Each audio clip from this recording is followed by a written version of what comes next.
gotta testify. Come up in the spot looking extra fly. For the day I die, I'ma touch the sky. Back when they thought pink polos would hurt the rock. Before Cam got the shit to pop, the doors closed. I felt like bad boy street team, I couldn't work the locks. Now let's go, take them back to the plan. Me and my mama hopped in that U-Haul van. Any pessimists, I ain't talk to them. Plus I ain't had no phone in my apartment. Let's take them back to the club. At least about an hour I stand online. I just wanted to dance. I went to Jacob an hour after I got my advance. I just wanted to shine. Jay favorite line, dog, in due time. Now ain't look at me like damn dog, you but I am. I gotta testify. Come up in the spot looking extra fly. For the day I die, I'ma touch the sky. Gotta testify. Come up in the spot looking extra fly. For the day I die, I'ma touch the sky. Now let's take them high. Take them high, now let's take them high,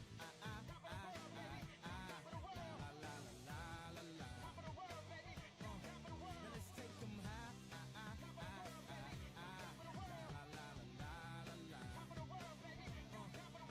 take them high,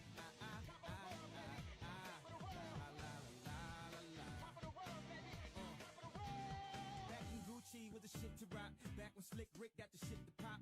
I'd do anything to say I got it. Damn, them new loafers hurt my pocket. Before anybody wanted K-West beats, me and my girls split the buffet at KFC.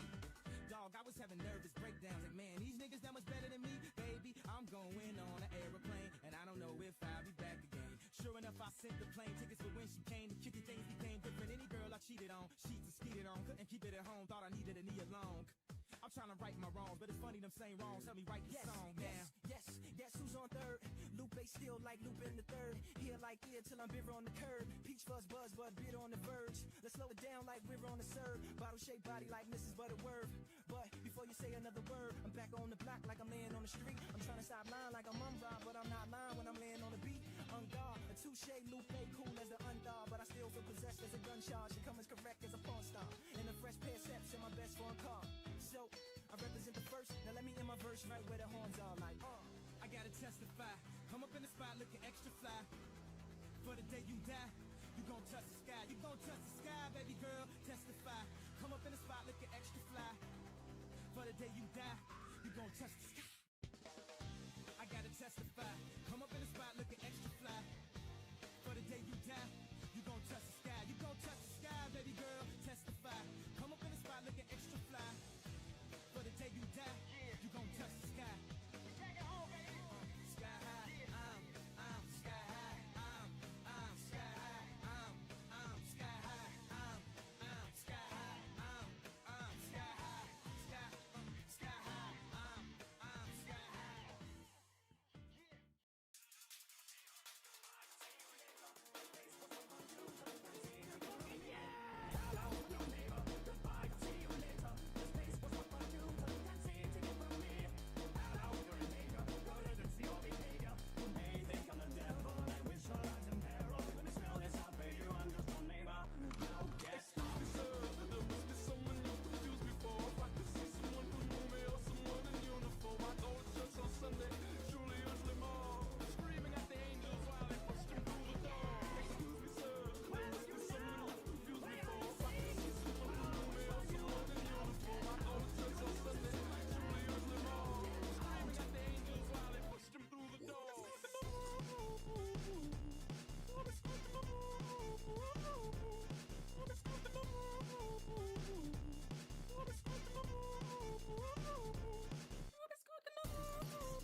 audiences alike. Please join me in welcoming someone who is quite possibly the bummiest character in all of media.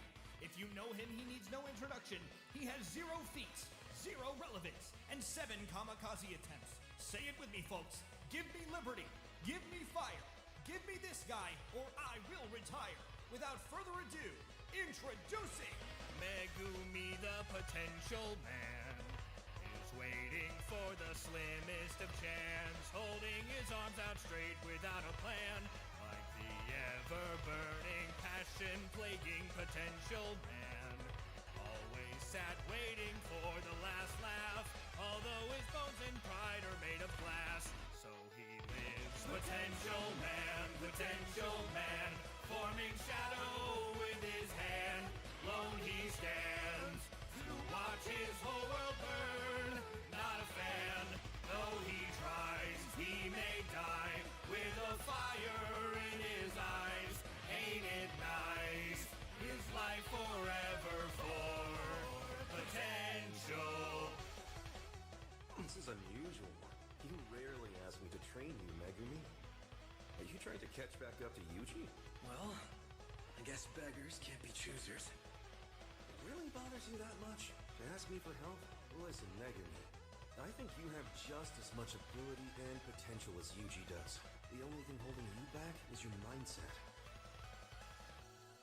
Megumi, you don't know how to bring out your best, do you? Huh? Are you saying I haven't been giving it my best? I'm not saying you haven't, I'm saying you can't. For example, in the ball game, why did you lay down that sacrifice bunt? Was it to advance the runner, even though it meant that you'd be out? That is good team play.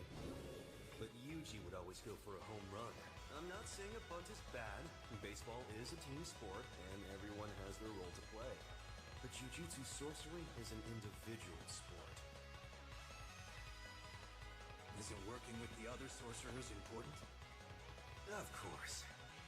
But no matter how many allies you have around you, when you die, you'll be alone. Megumi the Potential Man, still waiting for the slimmest of chance. Fell to his knees, still without a plan. Yet the ever-burning coke that powered Potential Man knew Mahoraga would bring his wrath. Though he's broken, victory comes to pass. So he died. Potential man, forming shadow with his hand. Lone he stands to watch his whole world burn. Not a fan, though he tried, and he died with a fire in his eyes. Ain't it nice? His memory lives on. Potential.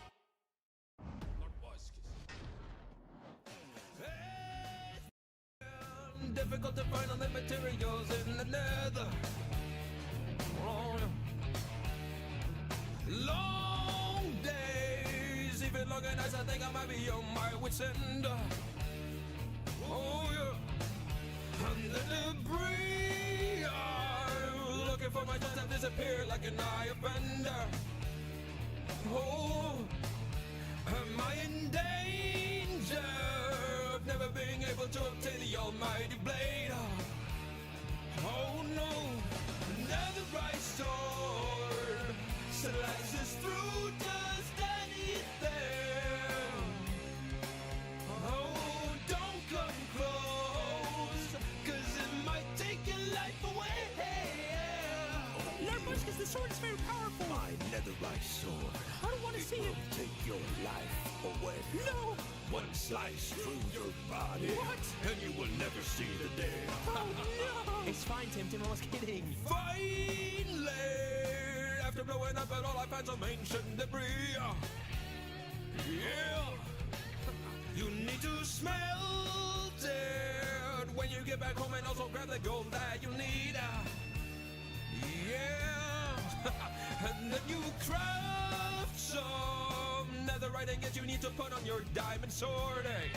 Swing it. Okay, here it comes. Netherite sword slices through just anything. Oh, don't come close, cause it might take you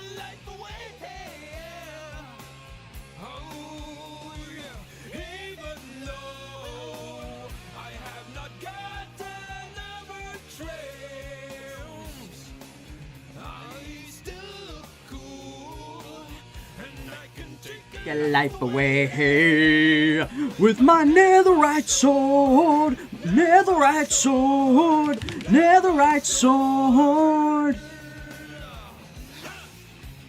This, I saw this on my For You page, and I was like, how good can it possibly be? And my favorite part about this is that, listen, I like Even Flow, alright? I don't think it's a bad song. I like the song. That being said, I do have a kind of pet peeve with songs where I feel like they take a little bit too long to actually get to the fucking song. This song, you get into it, you hit play. Watch this. Lark Buskas takes 2 seconds. You're already in. I love that. What I have realized is that I need to buy a bunch of extra lances. I feel like this army is somehow... I have just a ridiculous number of lances, and I am still just missing lances. So, we're gonna be buying, like, I don't know, let's just buy 8 brass naginatas, because I can guarantee you I'm gonna have enough people to use this, because I have... Reyna needs okay, we can smithy up. Who is the lance user that has the best accuracy in this party? 14 skill, 14 luck. He can't use it. Azuma has 10, 17. Obito has 13, 12. So for now, it's going to be Reyna that's going to be holding on to the steel Naginata. And then everybody else is going to be getting a brass Naginata bailout from the government. It's like the 2008 all over again. I don't mind giving him a +2. For him, he needs it for the accuracy more than anything. And for the rest of the convoy, we can go do this. And... okay. Netherite sword slices through just anything. Don't come close. That's been stuck in my head fucking all week. Which is ironic because I have inflicted some level of pain. One of the people in a server that I'm in told me that they had 6'7", the Tung Tung Man is waiting with a bomb in his hand, with a bat in his hand, you know, and they had that stuck in their head, which is funny because that's not, like, somebody else gave me that brain rot during last week's stream, so, you know, you guys are doing God's work. You're inflicting second-order brain rot onto other people, and that's, you know, I think a lot of people take that kind of stuff for granted. Now, where the fuck is my other brass Naginata supposed to go? It's going on, Reyna, I think. I have enough. No, I do not have enough for... I'll just give her an iron. Okay. It's time for the decision. You know that one image of the guy, which streaming platform is he gonna go to? It's time for the decision. Which fuck-ass unit are we giving this Paragon to? We have boosters, folks. We need to hand them out. First of all, I think let's start off with, like, the easiest one. I think Secret Book is by far at its best on a unit that just doesn't have good accuracy. And for that, it's gonna have to be either Sakura, though I guess she doesn't partake in combat that often. And she plays Sakura plays like a numbers game, so I don't think that's much of an issue. Or like Azuma, I feel like could use it. Or Reyna, but that's mostly because she uses shitty weapons. Because we don't have like we don't have a ridiculous amount of money. Reyna Paragon Trust. If she could get to level 40 the way Felicia and Flora, and the way Felicia and Jacob can, I would do it. As it stands, there's just no way that's happening. Passion plaguing potential man is waiting for the robe. Let me actually check what the weapon rank caps on Dread Fighter are. CQ Dread Fighter. Okay, so B rank is the dagger rank cap. I think in that case, we'd probably be better off either using this on Reyna right now or holding off on using it.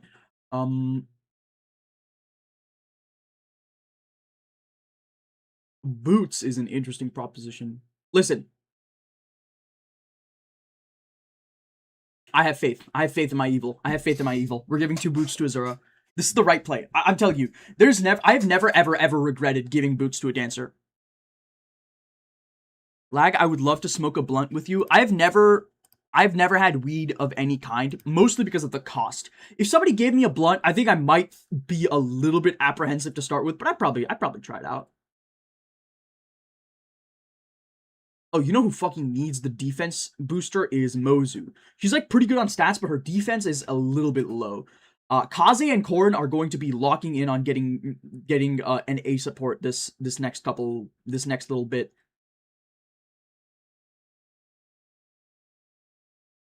Other than that, our pairings have look like Sakura Jacob, because I can get Sakura access to rally resistance and inspiration that way. We're going for Azura Silas, so Silas can get access to Darting Blow, and Silas, I believe he's not at A rank support with Kaze, or even close to it. However, if I don't get Corrin to A rank with Kaze, he's gonna fucking die, so we're gonna be trying to avoid that. We're gonna be doing Oboro Azuma, because I want to give Oboro, like, basically Oboro has everything she needs except for HP, which I can't get, which nobody in this army can give her, and Bulk, which not many in this army can give her. The one thing that can, however, be given to her is pairing her up with Azuma and giving her renewal off of Priestess, so I think that's what we're gonna be going for here. We have Tsubaki is going to be going with Setsuna, because he just needs somebody that gives him a shit ton of speed. We've got Mozu. I don't know who I was pairing her up with. I think it was Kaze. Yeah, I think it was Mozu Kaze. I mean, Mozu Saizo, sorry. And yeah, that's going to be the pairings for this next upcoming chapter. Let me turn on the music real quick. Lag, can we get stoned and queen out next Momocon? I will do it. You know what? Bet. Meet me at next Momocon. We'll get stoned and queen out. Well, okay, I can't confirm that I can queen out. I can stone. We'll get stoned, though. Nobody died this stream. Nobody died, well, nobody died this stream because the stream's been going for like 20 minutes. Nobody died last stream. That was because, well, okay, that's not entirely true. One unit died last stream, and it's on the screen right now, and it's Hana.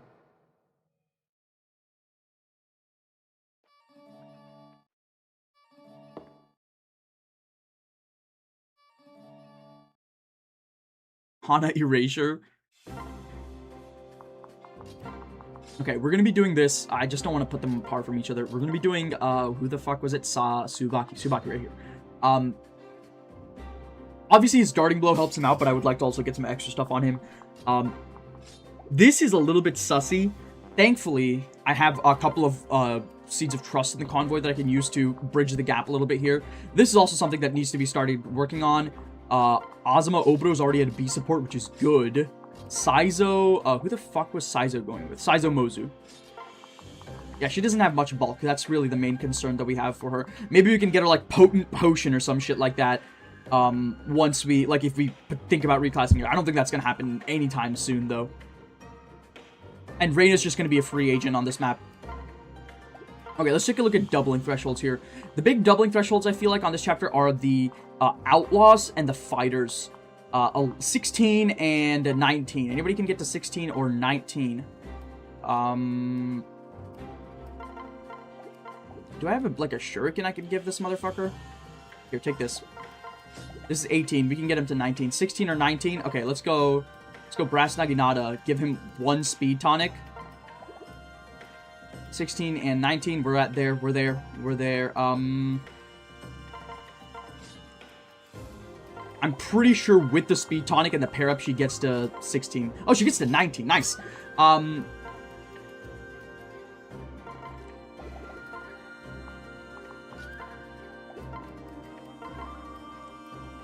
Chat. Okay, listen. I know this is a bad idea, but I feel like Paragon is at the point where, unless we're giving it to fucking Hayato, and I don't want to deploy him, I still don't want to deploy him, I think we might just... The one reason I could be convinced to deploy Hayato is because his Paralog is one of those Paralogs that has an infinite number of enemies, so you can farm weapon rank on them. Other than that, I don't feel... And if I wanted to do that, I can just do that on the, Fort Dragonfall in this route. I would like to give it to somebody... I would just like to give it to somebody. So I'm thinking, like, maybe somebody that's in the level 40 class, like a Mozu, Tsubaki, or we go epic meme mode and we just give it to Setsuna. What are we thinking?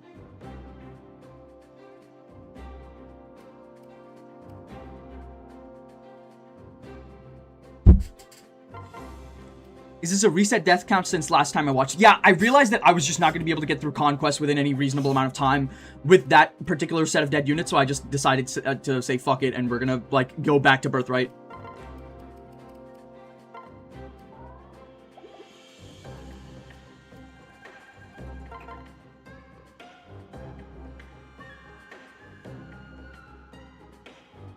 But, like, what if we want to actually beat the challenge? Okay, Shrimp, I agree. I agree with your logic. However, who the fuck would actually benefit off of Paragon in this army?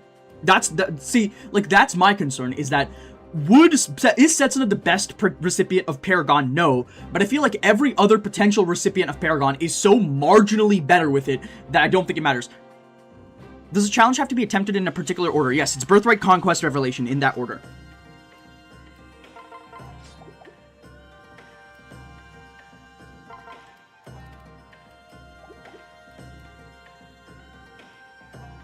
Maybe for a child? The children get auto-leveled up, though. I feel like... What child unit would we even want to give that to in this run? Midori? Fuck no. Asugi, maybe. I think Asugi might actually be a decent call.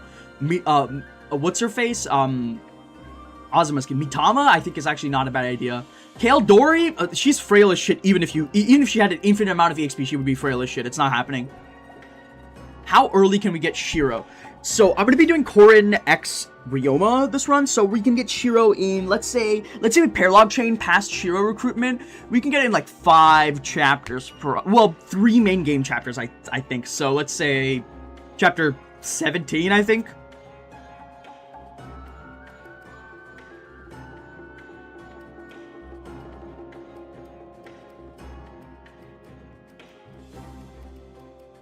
I have half a mind to legitimately just give it to Azura.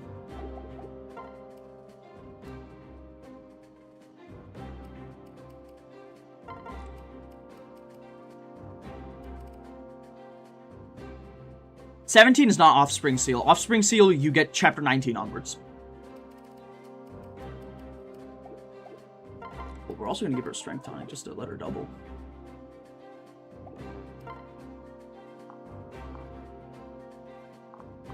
It's been difficult to find the materials in the nether.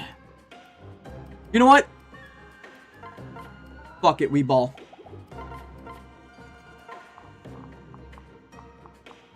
I can't spend time thinking about this. I'm gonna be honest, that Paragon scroll is so much less important than the Dragon Herbs. The Dragon Herbs are what we actually should be worried about right now, because the Paragon doesn't do that much. So, like, whatever.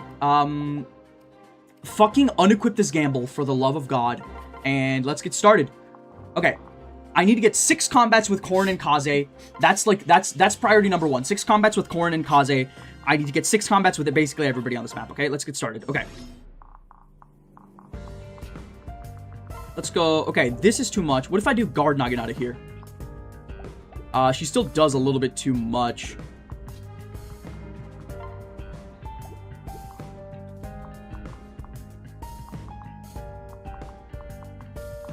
Let's do this. Separate out like this. So 27 minus 11 is like 16. 16 and then 24 minus 11 is 13. 16 and then 7 is like 23. He's living. Okay. So this is going to give them 1 combat. That's good. We can then go... I think this I'm not going to double here, so that's good. That's 1 for you.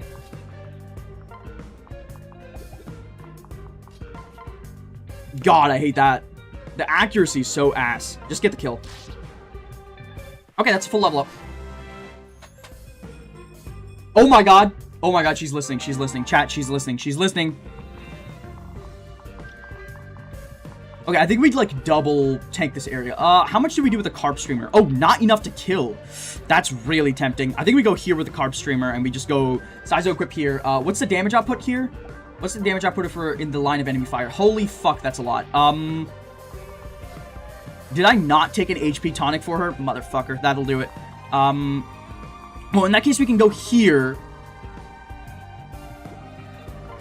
Ugh, the damage output is just too much, man. I can't afford to do that.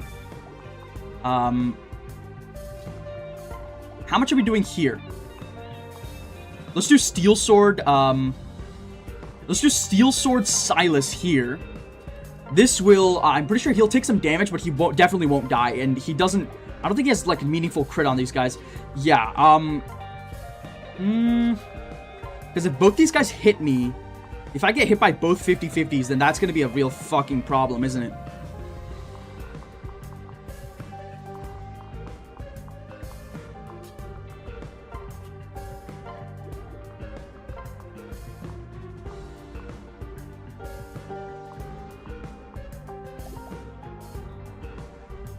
It's unfortunate he's, like, too good is the problem. Let's go visit this village, because I definitely don't need Reyna for this player phase. Send that cocaine to the convoy. Well,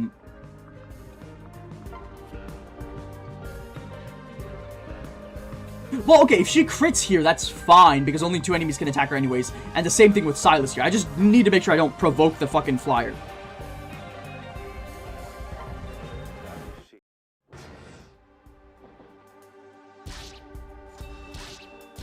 Oh, I forgot, she actually does just get 2 KO'd. That was a bad play, but...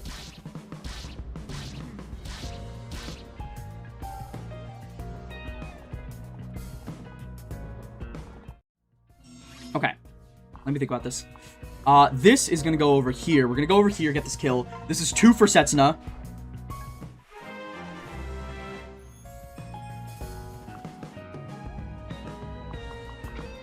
Oh, I don't like that. I don't like the fact that I wasn't able to get to set up a kill here. We can do this. Get 1 kill here.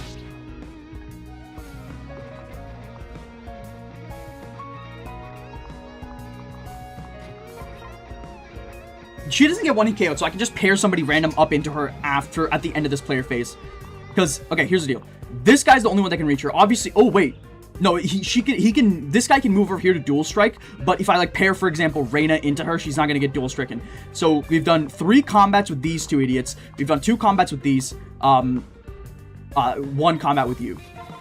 Let's do this. That's 2 combats. We can then go 1... Go in here into the shrub.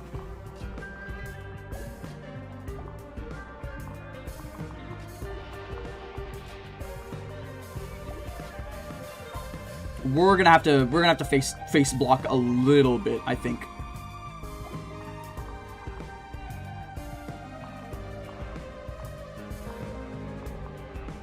Yeah, if he crits twice, he's dead, but he's not gonna crit twice. Oh, never mind. Hold up.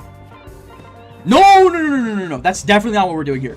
We're just doing guard knocking out equip. We're just swapping with Silas, all right? All right, let me just write down the number of kills I have here, all right? Because otherwise I'm going to forget. Let's go Saku, Jacob, 3. Obo, awesome. None. We have Mozu, Saizo, 2. Silas, Azura, 1, Setsuna, Tsubaki, 2, and Corrin, Kaze, 1. That's gonna be our. I put that in my Discord server's bot spam channel. Let's cover it like that. Okay. Yep. Okay, that's another 1 for Corrin and Kaze. That's 1 for Oboro and Azuma. That's 2 for Oboro and Azuma.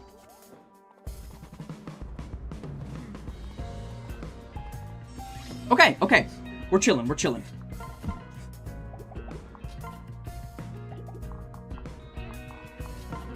We go like this, attack. That's another 1 for Sakura and Jacob. That's 4 for Sakura and Jacob.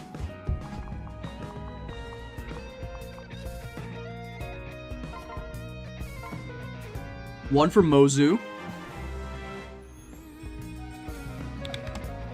I did not expect her to be this frail. Like, I feel like I'm tripping balls here. I feel like, I know she's frail. It's obviously Mozu. Like, she's gonna be frail. I did not expect her to be this fucking frail, though.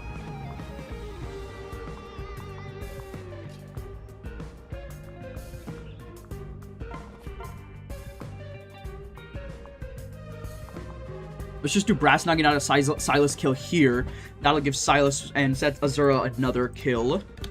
We can go behind here and get this kill for Setsuna. Another 1 for Setsuna. That they're at 3 now. Corrin and Kaze are 2, so we need to get them a kill. 9 and 12. Well, 9 and 13.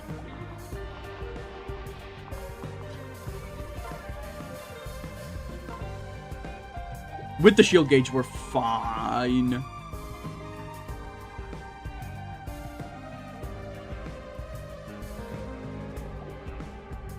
let's do the math here. So if we do, okay, let's say, who else can attack me on this tile? You and you. Okay. And you. Okay, well, let's not go onto that tile then, is what that means.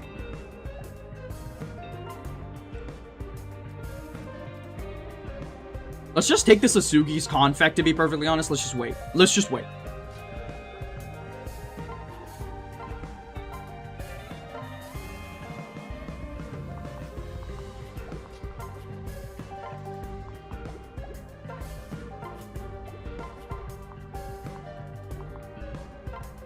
One more for Obro. Nice. Okay, that's one for Corrin and Kaze. Silas and Azura get one more. One more for Corrin and Kaze. One more for Silas and Azura. Okay. We're almost already at our quota for this entire chapter, which is really nice.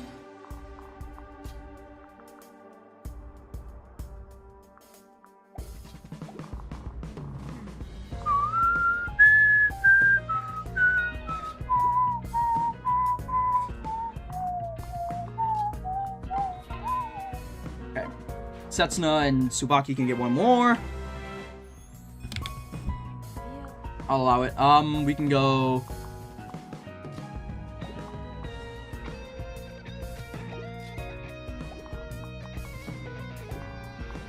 Just turn on this range, please. Okay. We can go...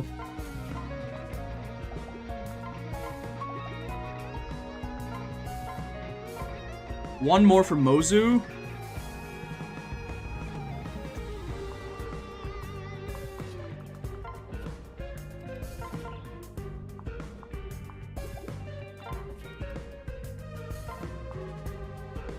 One more for Oboro. Oh, not a great level up.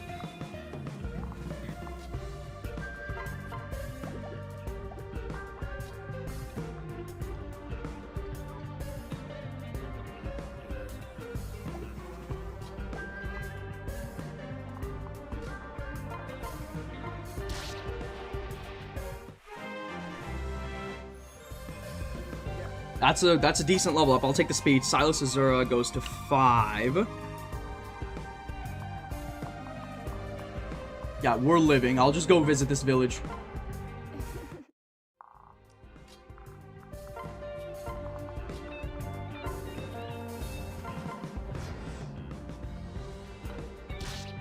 That's one more for Corrin. Great level up. And I'm pretty sure we're one away from fulfilling the Mozu Saizo quota. Ugh, not a great level up.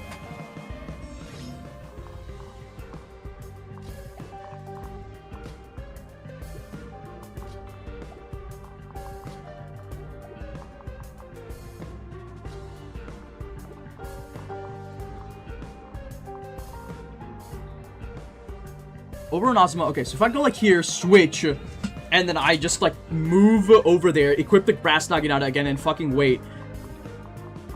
We're gonna be fine, yeah. Wait.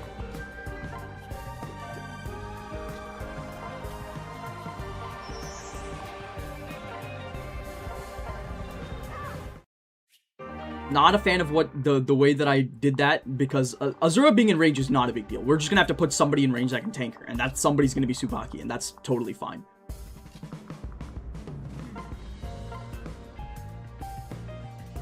Alright, let's finish off Mozu Saizo. Mozu Saizo's done. We still need to do Corrin, Kaze, and I can eat a hit from this guy. I do need to, however, put some fucking units over here. Let's go right here. Raider Katana equip. Wait. Go here. Switch. Separate out like this. Let's go here. That counts. Okay, 2 for Azuma, and I guess we're taking it to 7. I mean, it's not like it matters more than 6. Okay. Alright, so Obra and Azuma are also done. Corrin and Kaze are also done.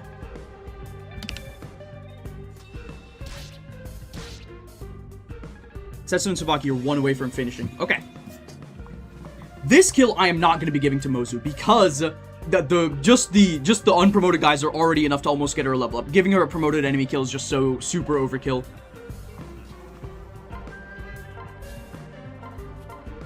Do this, get that kill. Okay, that's a W kill. That's a W kill. Strength, skill, luck. Okay, cool. Gotta give whatever.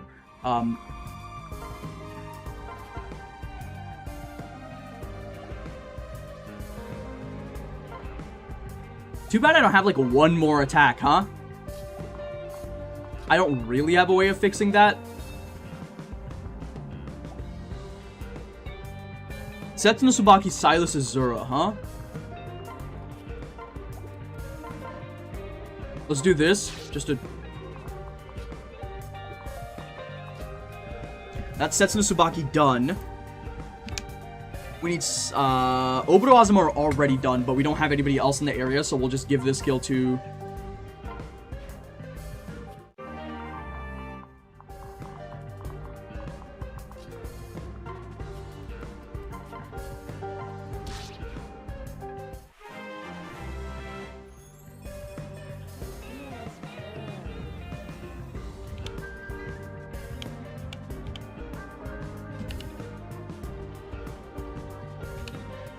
We're waiting on Silas Azura. Wait, no, Silas Azura just got their kill. Okay, we're literally just need one more between Sakura and Jacob, and we are totally chilling.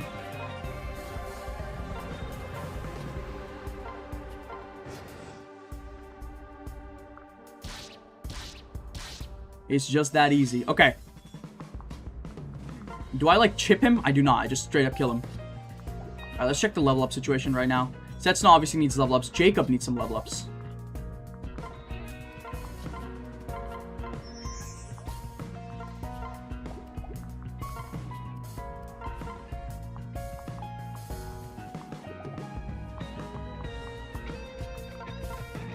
That's too much.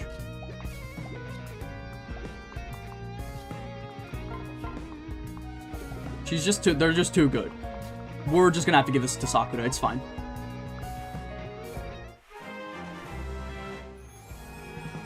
Alright, we are officially done with our support gains for this. Oh my god, a speed tonic, nice! A refund on a speed tonic is always nice. Let's go visit the village, get the Wayne Festal, visit this village. I think this village has something actually fairly useful. I have no fucking idea what that was, so fair enough.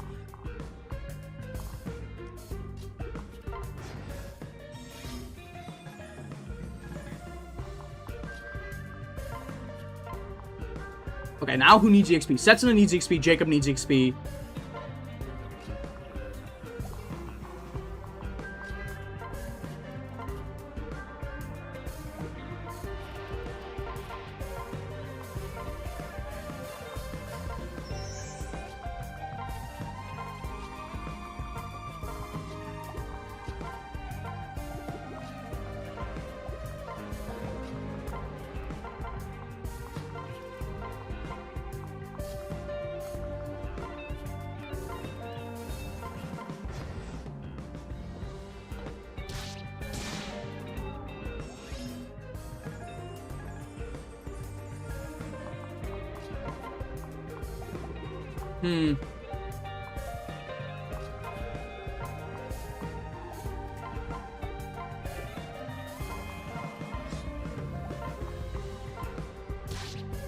There you go.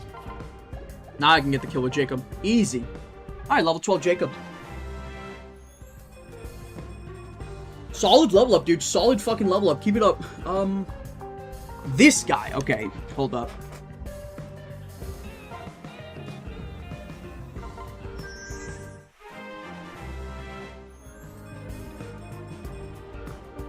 She's doing her damn thing. Chat, am I like insanely quiet for you guys? Oh shit, another membership? Thank you so much, Squid Shrimp. I thank you so much. Jesus Christ, this is like if you guys receive a membership, I hope you guys consider keeping it. Memberships on this channel are fairly cheap. I have been contacting somebody about commissioning some emotes, so look and think about it. Hi, I am Squid. Listen, I'm sorry. I had to tab over because I was on the other panel, and I just like misspoke because I saw it like super quickly. Let's just go here. Wait for a couple turns to heal up.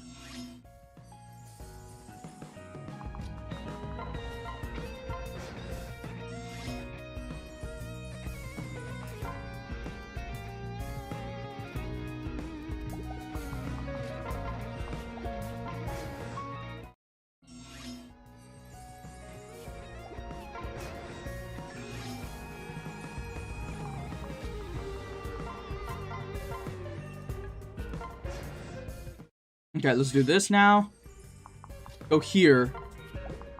Just sing to make sure that we're, like, as safe as possible, I guess. Just wait here. Nice. D-rank Axis. That's what I like to see. Can I chip you down without killing you? No, she's just too good. She just one-rounds that motherfucker.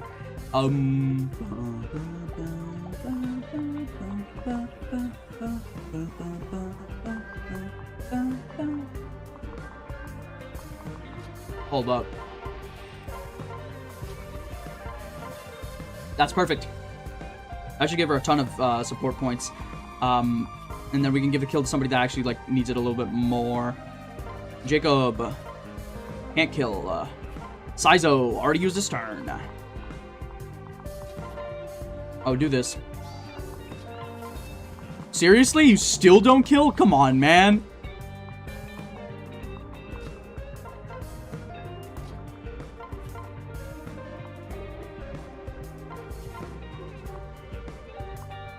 That's also not a kill. Let's do this, I guess.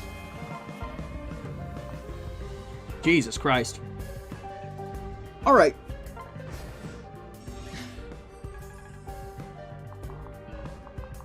This guy. Okay, so we're gonna be attacked by something like...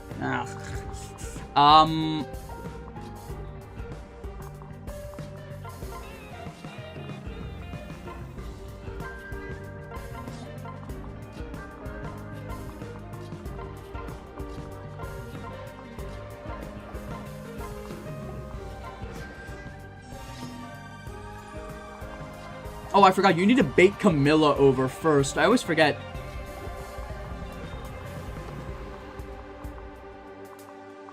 Who needs level ups? Oh, you know who does need level ups is Sizo, and Sizo can be given his level ups by using this method.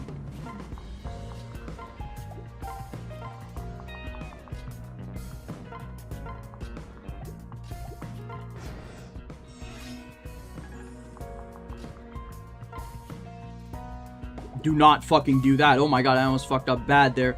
Let's just go here. Rally luck, I guess, so that she... I don't know, just in case there's some crit chance somewhere. Alright, let's wait.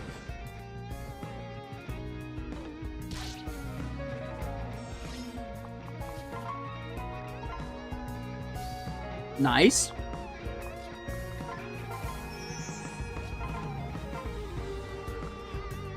And there we go. Okay, that's a kill. I'll take the speed. I'll take the speed. Would have liked some HP and or defense, but, you know, you can't always have everything you want. Sometimes you can't even have anything you want. Wait.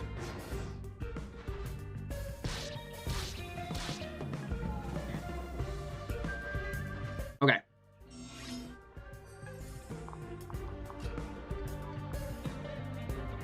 Where the fuck is Obro? Okay. Obro's here. Here's what you do. I'm gonna teach you guys a sicko tech. This is a tech not for the... This is the tech only usable by the genuinely insane. That's right, baby. And then... we can give the skill to whoever we want. In this case, I think I'm gonna pick Reyna. Make sure we can reach. We can reach, so... we just give the kill to with Reyna. And then we can go here... switch and get this kill.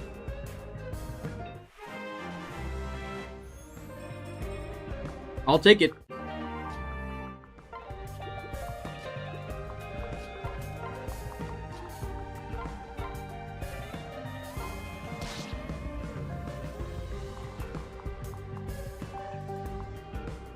This guy's not gonna fucking kill me.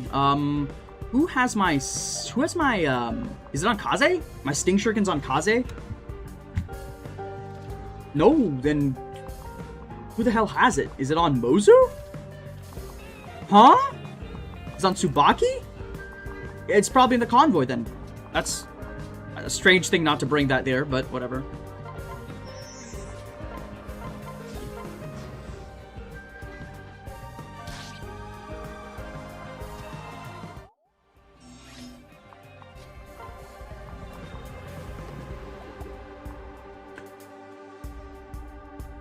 Crit hit man, critting Corrin without a plan. Yeah, ain't it nice to equip brass weapons forever? Crit man. I know what you're talking about.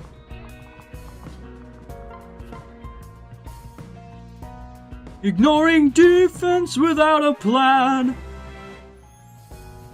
Okay, bro, that was the genuinely ass.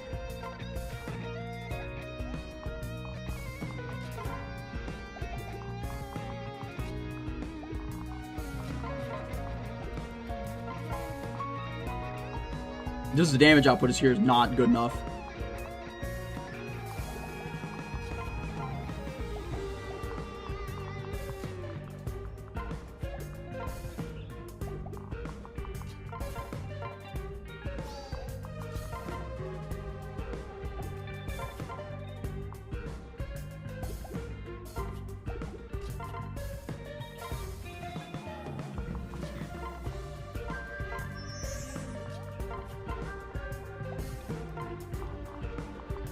Easy. Okay. And Setsun's gonna come in and she's gonna try to hit me and she's gonna fail. Okay, cool.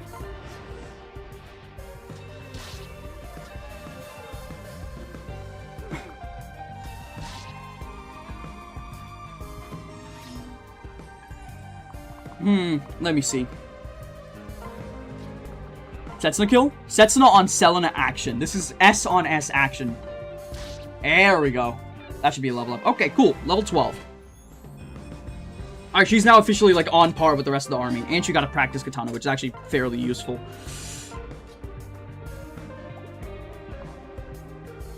Let's do this. Hold up. Let's do this. Convoy, grab the Sting Shuriken. So then who the fuck has my Sting Shuriken? I know I have a Sting Shuriken. Who has it? Is it still in the... Is it on somebody that's undeployed? I guess so. What a fucking strange situation.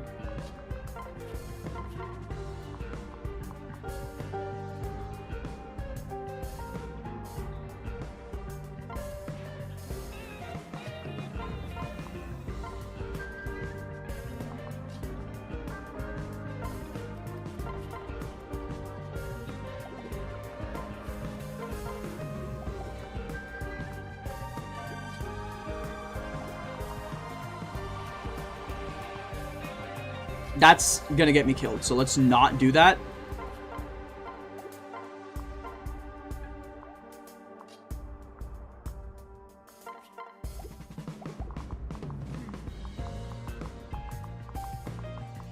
Okay, as long as I stay out of that range, I should be fine. Because the first one's gonna give me shield gauge. Okay.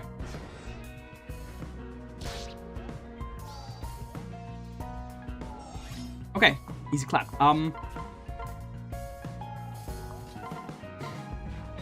Okay, there we go. Okay, good level up. Finally get some defense. Jesus.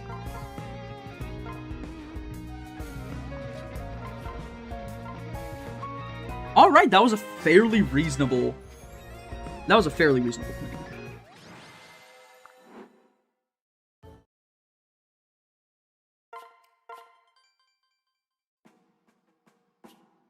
Who in Hoshido knows the entire script of Dracula Flow from parts 1 through 4?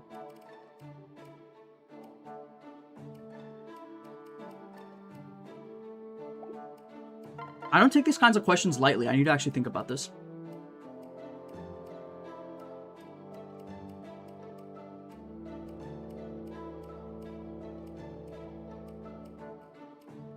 It's Kiragi. It's Kiragi.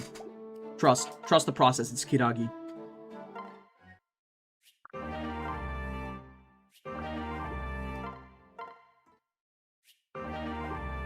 Who in Hosho would fuck up a good pocket? Reina, next question. Not Reina. I don't know why I said Reina. I meant Rinka. I always get there. I always say there. I know. I don't confuse them in my mind. I confuse them when I speak, though. When the fuck is Wolfskin Peak, by the way? Okay, I think we've got like this chapter and then one more chapter before Wolfskin Peak. We're approaching Wolfskin Peak at a fairly alarming rate. Oh, thank God. Okay. Upgrade the Rod Shop. Upgrade the Dawn Armory.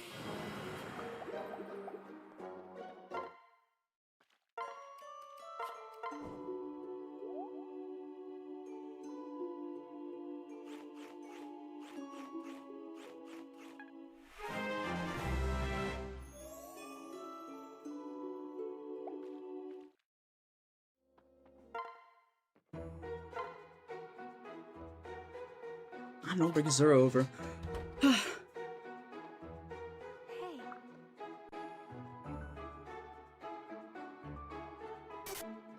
If Kaze dies due to lack of support, does he still die in the other games? Well, let's just try to make sure that that doesn't fucking happen. And we'll do a poll if that happens, which it's not going to happen, because I'm going to make sure it doesn't happen.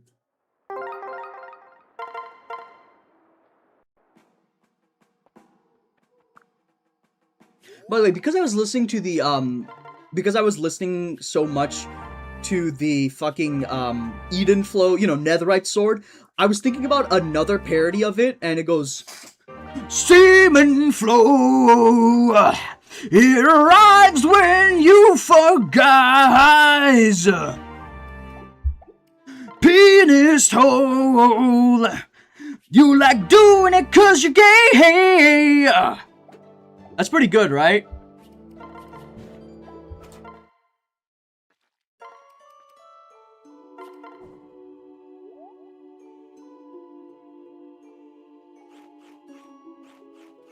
Nothing. I got nothing for that. Come on, dude. I actually put some goddamn effort into that. I can't believe you guys aren't fucking with Semen Flow.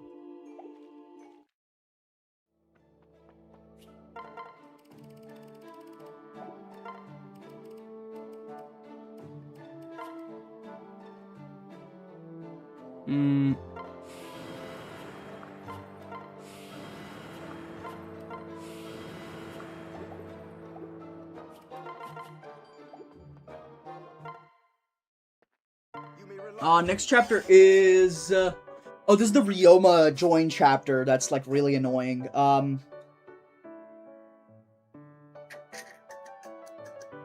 We definitely need defense on this chapter.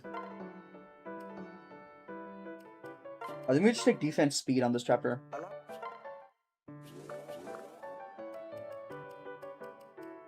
Yeah, that sounds about good. Okay.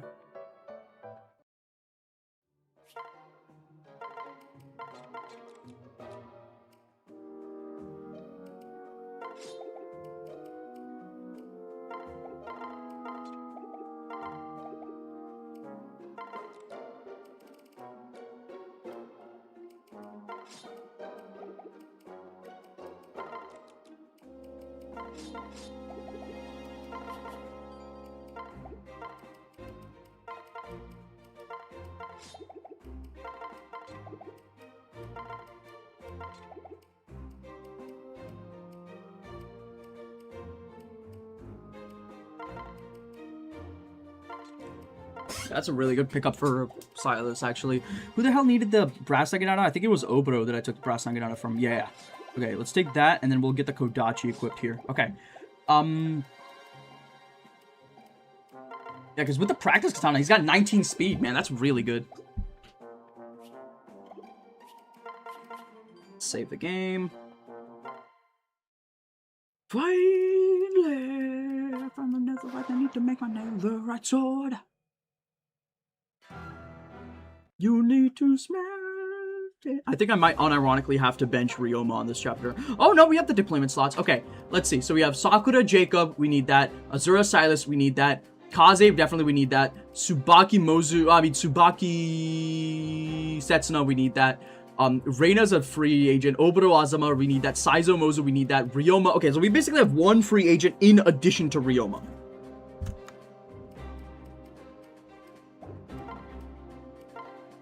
So here's what I'm thinking. What if we like delay the delay the Silas Azura support a little bit so we can do like Silas Ryomo, work on Silas Ryoma for this chapter, because the final pairing is going to be Tojiko and Ryoma, but obviously I cannot do that this chapter because I need to make sure Tojiko gets with Kaze as much as possible. So we can do like Silas Ryoma and then Azura with fucking somebody else, or like, and just don't worry about Azura support. Maybe that might be a play. I honestly don't hate that.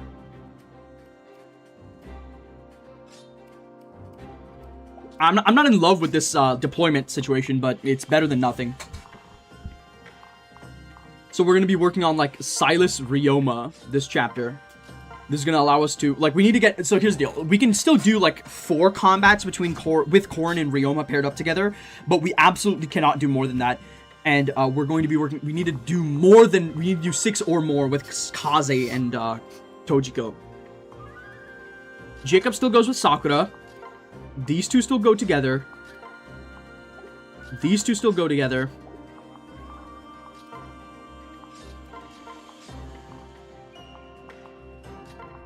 This chapter feels like it's just really going to be like, it's just going to be a showcase of insane talent by what's-her-face, Oboro. Like, I can't think of another chapter where she was going to do as good. After this chapter, I think it might be time to think about reclassing her with the Heart Seal. I think my chat might be broken. Nobody's saying anything. Hold up.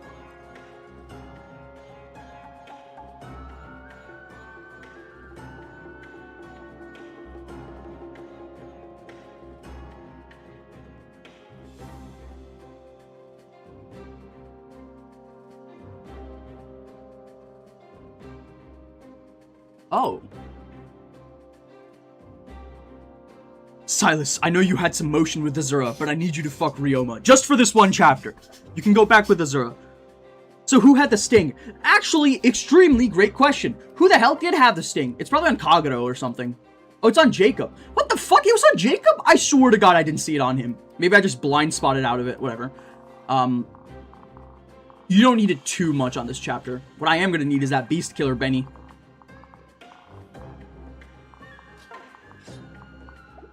Okay, who needs tonics? Number 1, get that woman her tonic. She needs that shit so bad. And number 2, I need to buy some defense tonics. You need to smell it. Oh, nice. We got 20k gold now. Okay. We will buy a couple of HP tonics, a bunch of defense tonics, a couple of speed tonics, a bunch of strength tonics, like 2 magic tonics.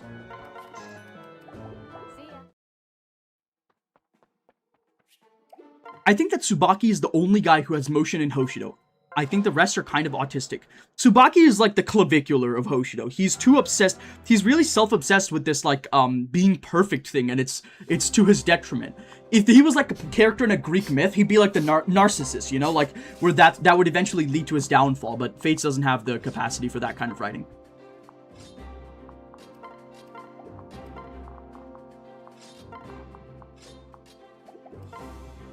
Hinata has motion? I will say. Also, Kaze has a shit ton of motion. Unless you're talking about birthright, like birthright specific units.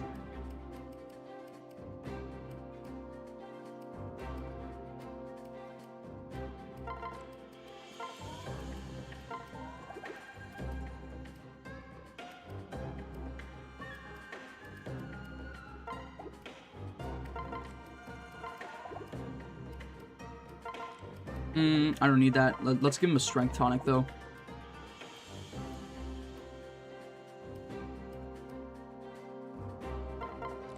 Let's give him a speed tonic.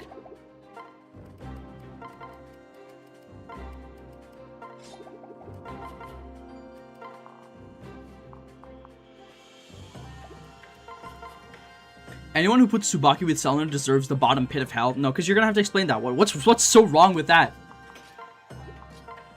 Obviously, like, the Cordelia-Kildori connection, it's a little bit too tacit for it to be, like, truly compelling as a narrative endeavor. But at the end of the day, it's just, like, a fairly normal pairing.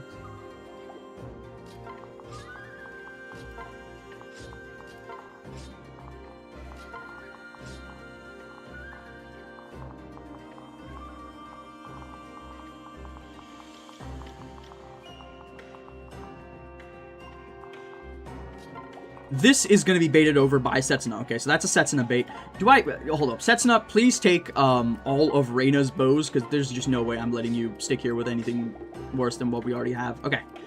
So Setsuna's going to bait over this asshole. We are going to go... Somebody can bait over this guy as well.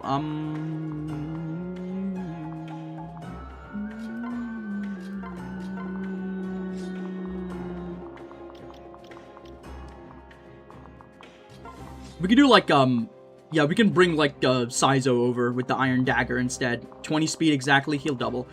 We can also put... We can put Guard Naginata over here, and we can bait this area over. We can bring... On this left side, though, how are we going to handle that? Or rather, who are we going to handle that with?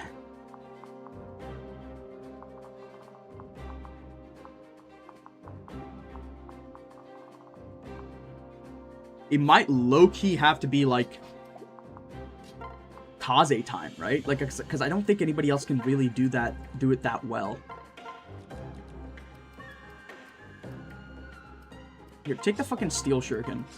Okay, so if we go Kaze, HP tonic, Strength tonic, Defense tonic, and we go Corrin pairs up into him, we get a decent amount of bulk. We then also have Sakura in range to get 2 more defense. Well, let's check the forecast here. You're gonna be facing these two guys. So this guy does 26 and 24. 26. So 16 and 14. That's 30. Okay, yeah, that's good enough. Jake, we can have Sakura handle the center group. Let's try to bait them one by one if possible. Let's not try to provoke too many enemies at once. Okay. We go... Just in case, you know? You never know with these kinds of things. Okay, we go here. Pair up. We go onto this tile right here. We equip the Steel Shuriken. We're definitely fucking doubling these guys.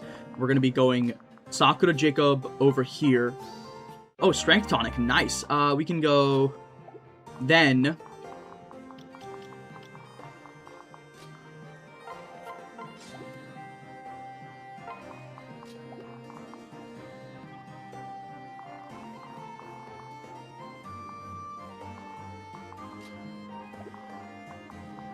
I feel like I am about to fall into a hubris trap of trusting Oboro just a bit too much. Like, I feel like I am extremely close to trusting her a bit too much for my own good. God, 7 move Azura is so good.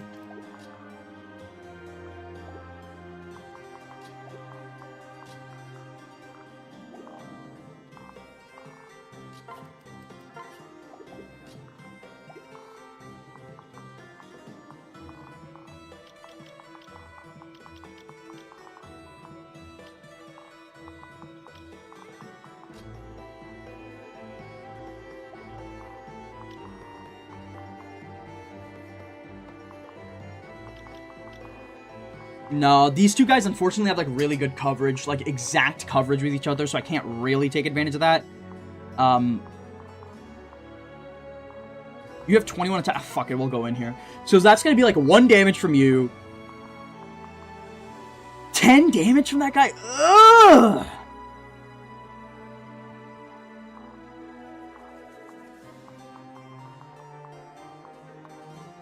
Well, this guy, the top paladin can only attack me at 2 range, so this is going to be 10 damage. These guys each do, like, 4 fucking damage to me. In that case, hold up, let me redo this player phase 1, then. If I can put Jacob within range, then I think I should be fine. Because it's going to genuinely have the amount of damage that the other guys do to me. Okay, so we're going to separate out like this. We're going to put Jacob over here. We're going to put Sakura over here for turn 1, and then we're just going to start the chapter. Okay. Okay, we go you here, equip, wait. We can go then, pair up like this, go here, equip the Steel Shuriken, Sakura within 2 tiles, over here, Rally Luck. Okay, next up, we go Saizo here, Iron Dagger, equip. In fact, we can even separate out like this. Yeah, he's not gonna die like this. We can go...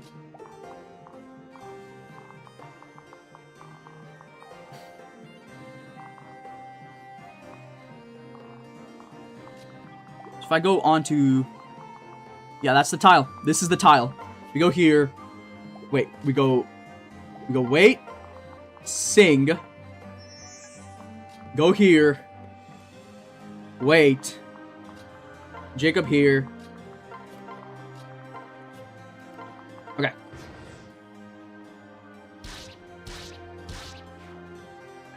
Okay, that's Suba Keldori 1. Hold up. Setsuno Tsubaki 1.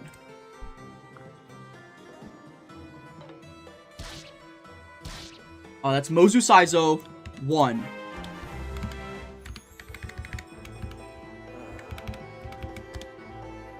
Okay. Kaze Corrin 1.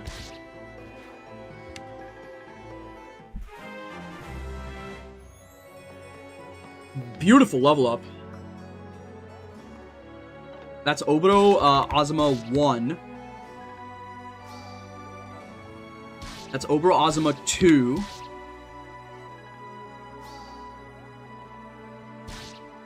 Kaze Corrin 2.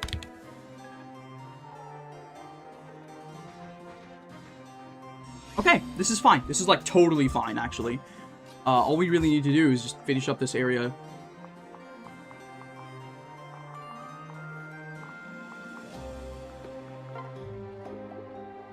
Just like stay out of this range.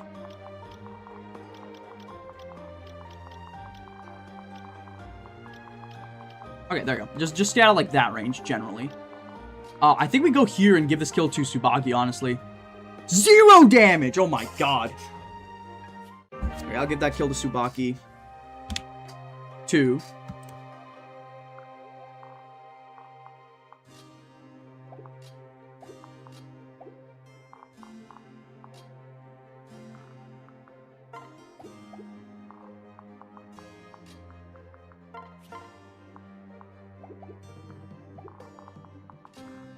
If I go like here, we can put like Jacob right here basically, and we can just get a kill with Sakura like this. Work on this. Jacob, Sakura, number 1. Skill, like to see that. No speed, don't like to see that. Mozu get a kill, and Saizo get a kill, so those guys are gonna get 2 total points of supports in this turn.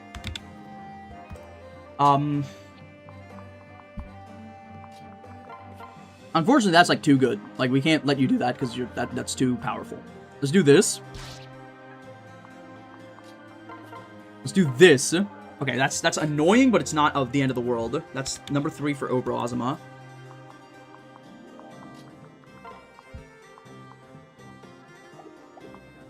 This is 5 speed. Surely.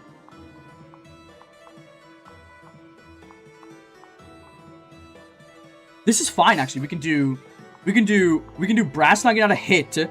That's 1 for Silas. That's 1 for Silas Ryoma. 1.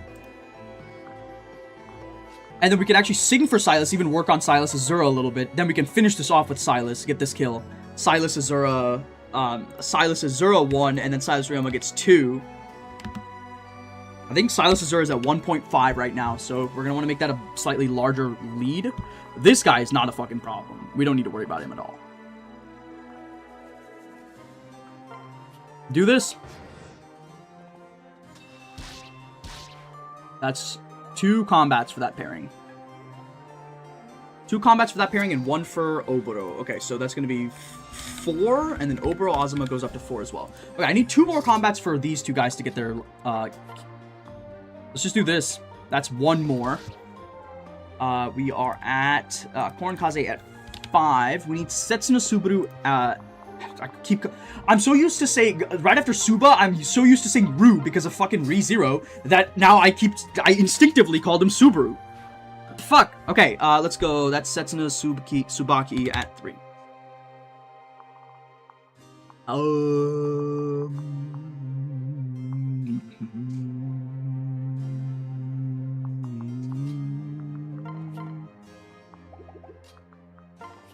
Let's just get 1 more for Silas. In fact, you know what? Let's just do this strat where we just do like 1 kill, like we do like 2 kills for Silas each turn, and then we still work on the Azura support. Get this kill. Okay, that's a 4 supports. They're 2/3 of the way to getting their support. I mean, their cap for this chapter. I go like throwing club here.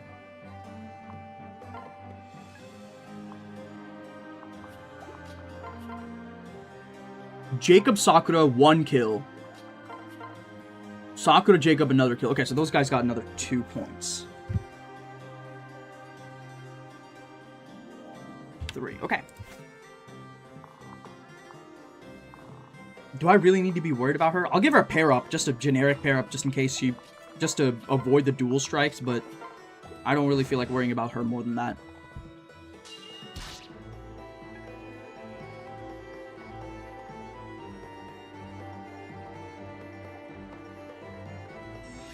Okay, this is kind of an issue.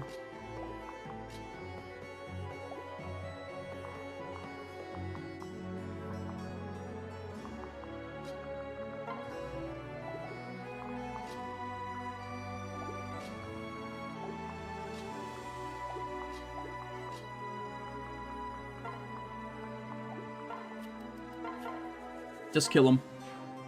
That's 1 more for Silas Ryoma. We can now go like this, I guess. I suppose, as it would be. As it were.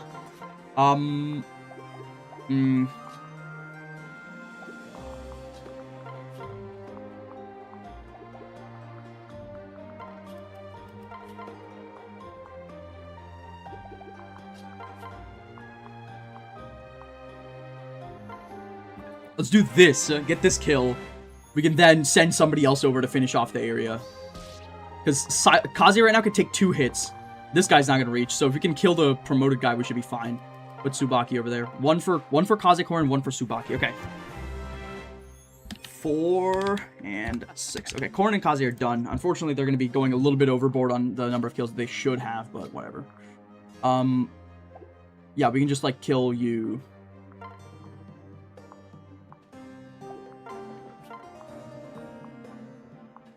Not a fan of the accuracy. There you go.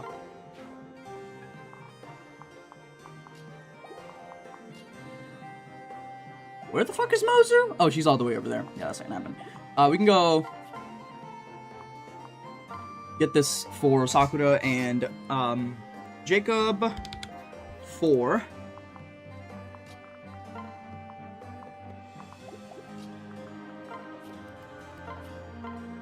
Get this kill for Azuma.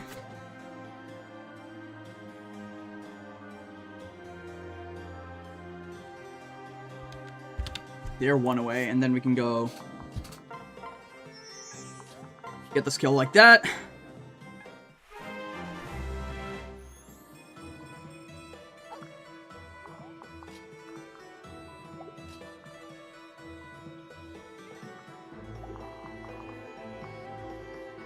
Uh-oh.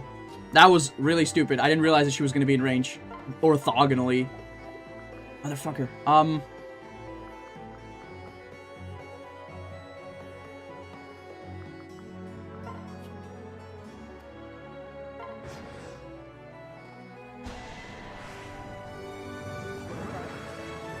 Okay, she dodged it. She's living, she's living, she's living.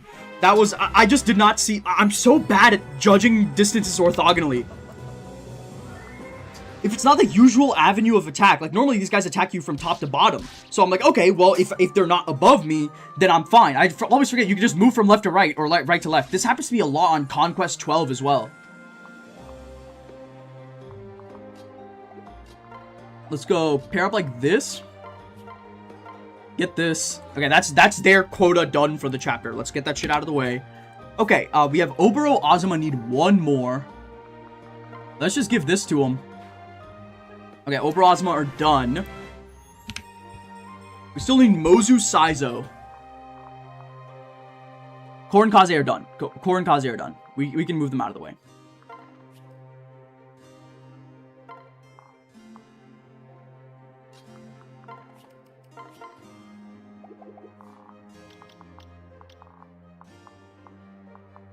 We can, like, sing for Corrin. Do this. Get this kill like this. Probably should have done it on a different tile, but whatever. We can do transfer the Corrin over yonder. And then separate out this way.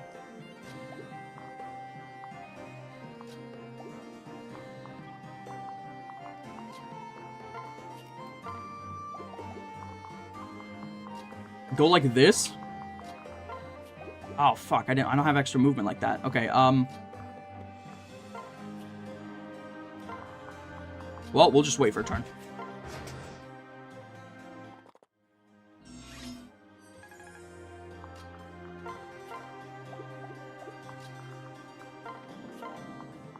$18 times 2 is 19 times 2 is 38. That's almost it, but it's not quite. But we can get the kill like this. Go here. Transfer like this. Switch to Mozu. Get the kill like this. Mozu gets... Good level up. Good level up. Like to see... Love the bulk. Love the bulk. Setsuno Tsubaki are not quite there yet as well.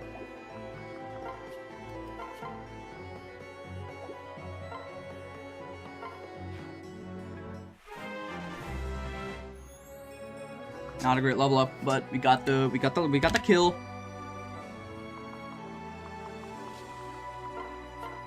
Yeah, get this kill. Okay, we can also do Corrin Silas. I mean, Corrin Ryoma. Core Ryoma 1.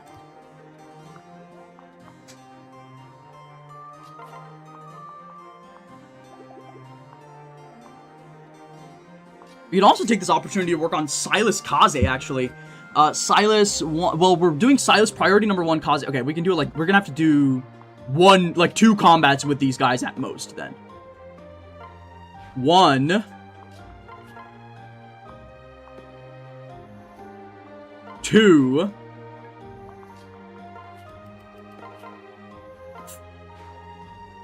Sakura and Jacob are fully done. Okay, okay.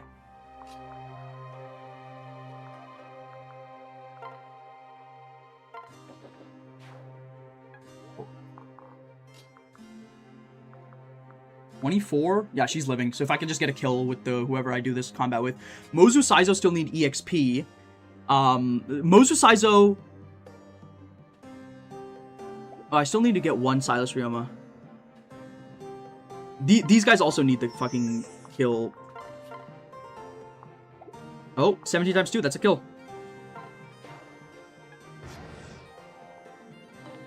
She would have lived.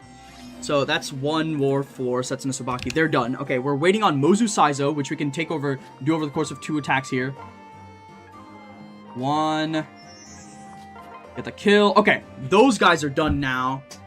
We are missing 1 singular combat between Silas and Ryoma.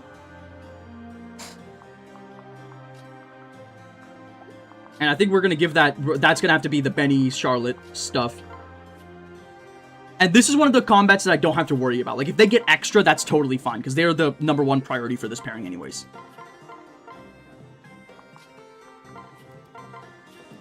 Man, this has been a fucking calculated-ass stream.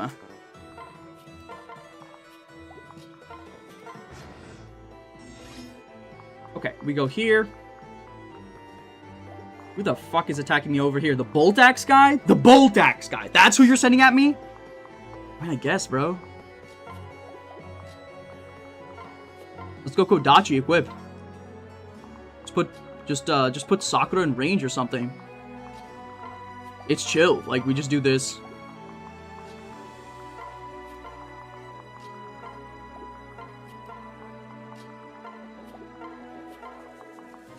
I'm gonna be getting like 10 healing off of this next player face.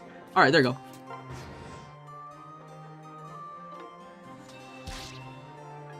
Alright, that's done. Yeah, baby, that's what I like to see. Let's do this. Because I'm pretty sure I can get 1 more combat's worth of EXP with these 2 guys. Get the kill. Okay, we are done with Corrin and Ryoma as well.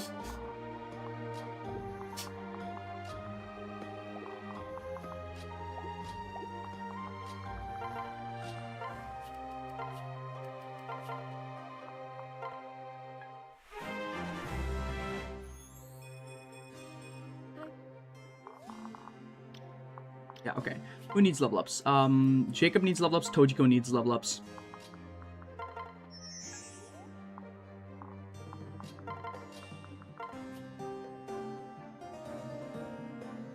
Unfortunately, the way this is set up, I can't quite... we can do it, we can do it. We just gotta go like this. Switch. No. We gotta go here. Transfer over here. Wait.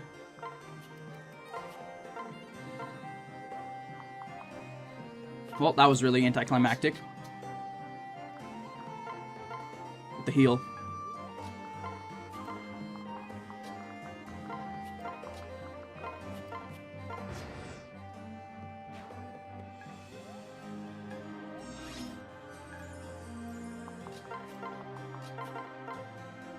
There we go. Whew. Nice! Alright, we're at the chill part of this chapter. I can actually start bringing out stuff. Okay, I have been... one competitive racist Asian girl versus 20-something normal white boys.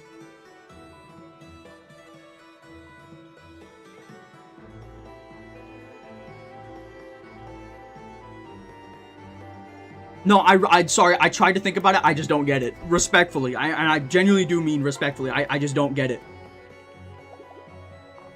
I have been cripplingly addicted to ReZero, as of late. Like, even more than usual. I finished Arc 7, which is like the longest arc they put out in ReZero to date, and, I am at the end of Arc 8. Arc 7 was, everybody was telling me Arc 7 was some bullshit.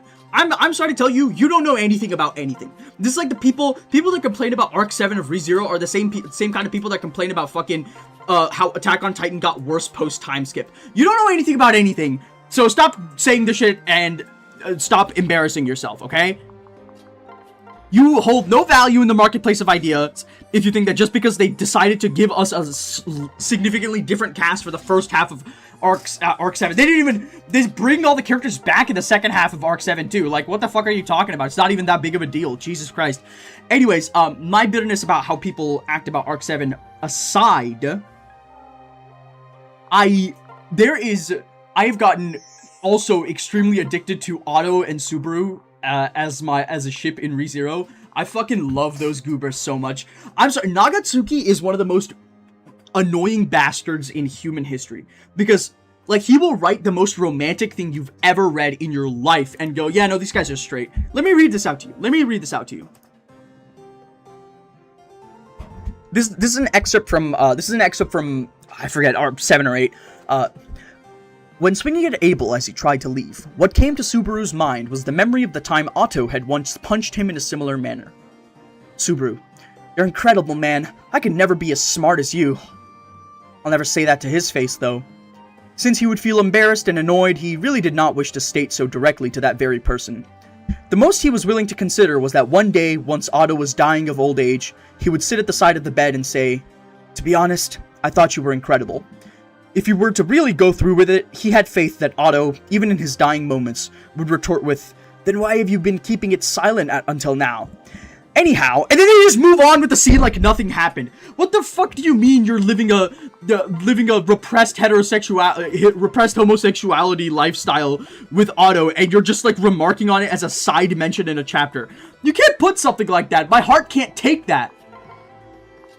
It's abuse.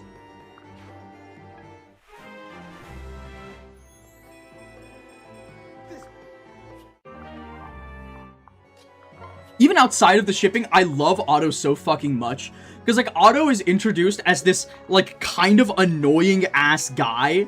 And then, like, over the next, in Arc 3, and then over legitimately the next, the second half of Arc 3, Arc 4, Arc 5, Arc 6, Arc 7, Arc 8, Nagatsuki has done his best to confirm you that this is, like, the most terrifying fucking guy in all of Lagunica. He's like, oh buddy, if Otto has you in his sights, he's basically like trying to establish Otto as like the Lelouch of ReZero.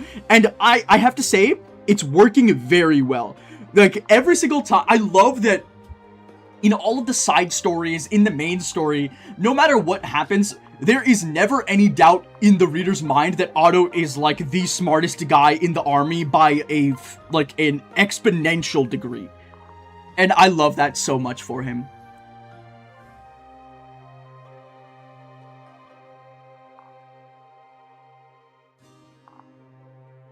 Well, Otto's an aura monster, unironically, even in Arc 9 and 10, bros moving like crazy. I don't doubt it. I mean, even in the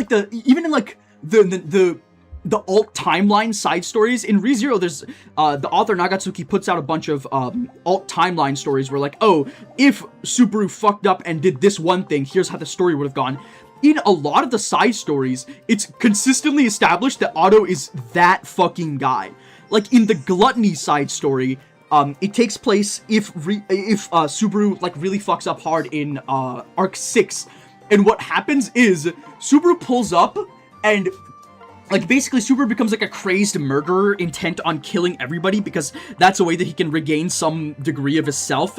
It's a very fucking sad story, mind you, but the first thing, and after he kills somebody, he's able to like converse with their like phantom or whatever and gain their memories and knowledge and stuff. And all of the phantoms, every single one is like, if you want to continue doing this, you need to make sure Otto is dead and buried in the ground. Because if you don't, he's gonna find you and he's gonna make you wish you were never born. And Subaru, like literally every single one just spends like they spend like a solid like 2 pages glazing Otto, and I fucking love that. I will say, if I did not like Otto, it would be really hard for me to read ReZero. Thankfully, I am not in that camp. I'm a sane person that enjoys Otto, so too bad.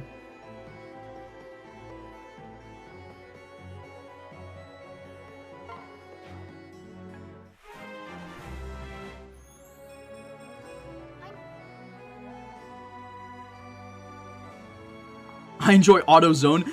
Eminem, I'm being honest, Eminem, you gotta hop on ReZero. I'm telling you, anybody in this chat that, I feel like everybody in this chat would be able to enjoy ReZero because it's the kind of thing that the people that like listening to me will also like.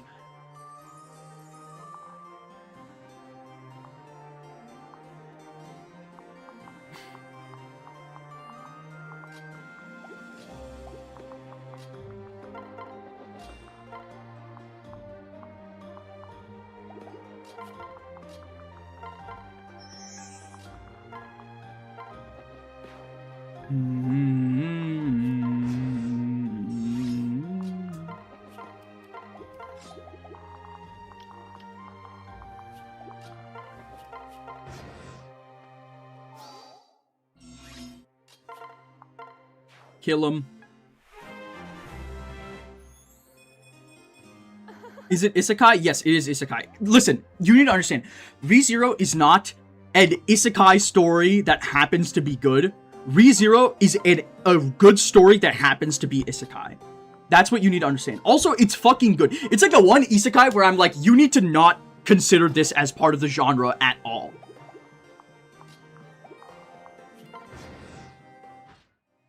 Okay, let's get the fuck out of here if this guy's gonna show up.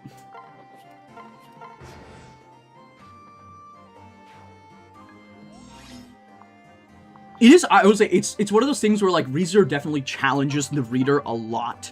It's not going to hold your hand. It's not going to hold things back. It's not going to avert your eyes from the brutal reality of the world. It's going to make you fucking think about what you're reading. And it's going to make you think a lot. You're going to feel uncomfortable a lot reading it because, you know, it's not a fucking whack-ass fake series. It's real as fuck, and I love that.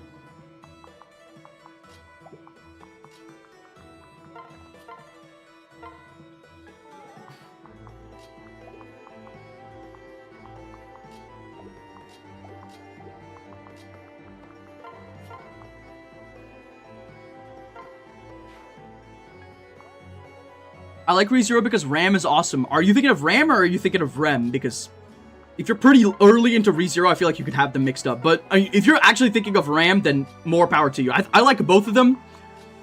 I do think at this point I probably don't... I don't like any of them compared to the rest of the sidecast, but I'd probably pick Ram overall. Can I watch the anime or is that sacrilegious? The anime cuts content that is somewhat important. However... Here's what I'll say, Purple. You're in my Discord, right? Okay. You should watch the anime up until... You can watch Anime Season 1, Anime Season 2, Anime Season 3. You can watch those 3 seasons, and then come into the Discord, tell us that you've done that. I'm gonna tell you like 3 things that under no circumstances should have ever been cut from the anime, and then you can choose to, and then you can move on. You can continue watching the anime for season 4. And then after that, after season 4 is arc 7. Arc 7 is not an anime yet, and so you're gonna have to hop on the web novels if you wanna.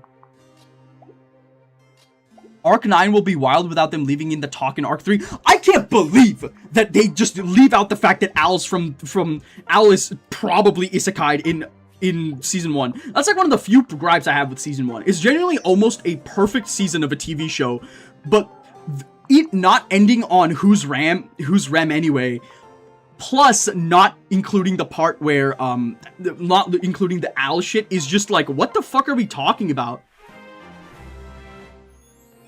I know nothing about ReZero, but I have a Rem sitting nanodroid. The amount of merch they make of Rem, you probably could like stumble into, like you could probably accidentally own some Rem merch. Like I am not surprised at all.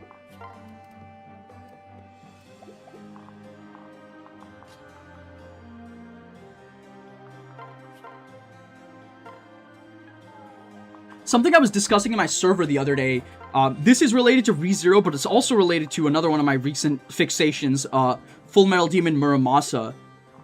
I was thinking about it, and ReZero is a story about a guy who has a ton of agency in the world. Like, he is the reason that a ton of the stuff that happens in his world happens. And he's a good guy. Like, he doesn't commit evil. He's a genuinely, like, good person. He makes mistakes, he does bad things, but he's not committing evil knowingly. It's frequently just like, whenever he does something wrong, it's like he fucks up and he like, a ton of stress just like bursts out in one go. And that's compelling, don't get me wrong, ReZero is insanely compelling. What I had to think about it is the fact that ReZero, all of the alt stories, for the most part, there's like one that's not like this. All of these side stories, the non-canon side stories that I was talking about, they're referred to as if routes, which is, I guess, thematically coherent because we're actually playing Fire Emblem If right now. Almost all of them investigate a world where what if, instead of Subaru being a good person put into a bad situation, he willingly commits evil despite knowing that what he's doing is wrong. And that makes it, I feel like that's a reason why a lot, and I mean a genuinely significant portion of the people that read ReZero really, really, really like the side stories. A lot of people I know fucking love the if routes. And I think that's like a significant portion of the reason why, is that makes it more compelling. And Full Metal Demon Muramasa is that kind of story. Kageaki, the main character of Full Metal Demon Muramasa, is somebody that, like Subaru, has a ton of agency in the story. He has a ton of shit that he does. He basically determines the way the world ends up going, but the only way he knows how to do what he feels like he must do is acts that are evil, and as a result, it's super devoted to discussing his self-loathing and stuff like that. That makes it, I feel like that was like an epiphany that I had the other day when talking about ReZero.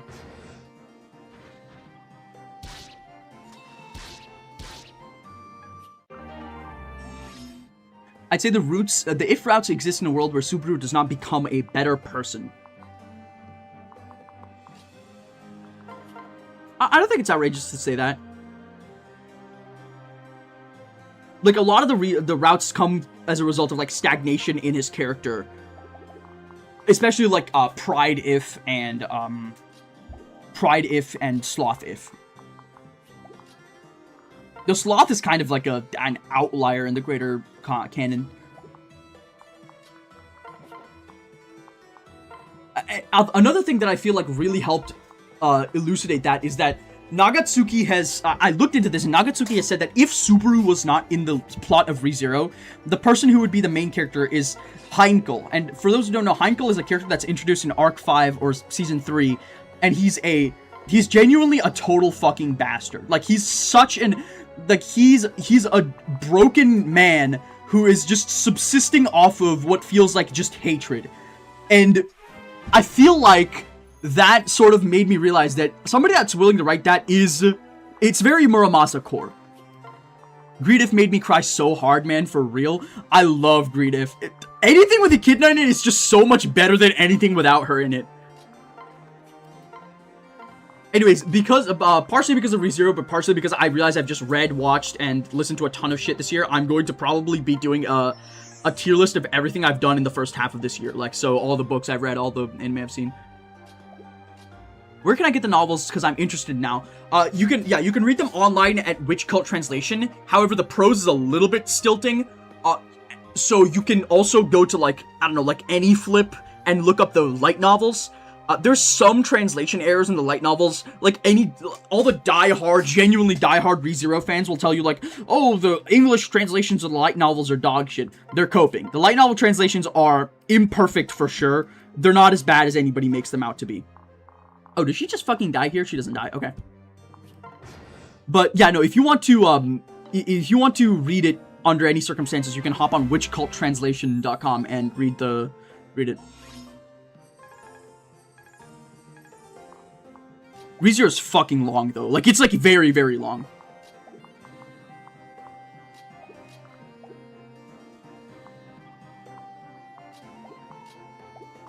Light novel translations are alright, but they occasionally make baffling choices. I was shocked when I learned that they translated Patriché's name in a way that was incorrect. The romanization of Patriché's name was totally fucked up in the light novels, which is annoying, but like, it's not like a deal breaker, really.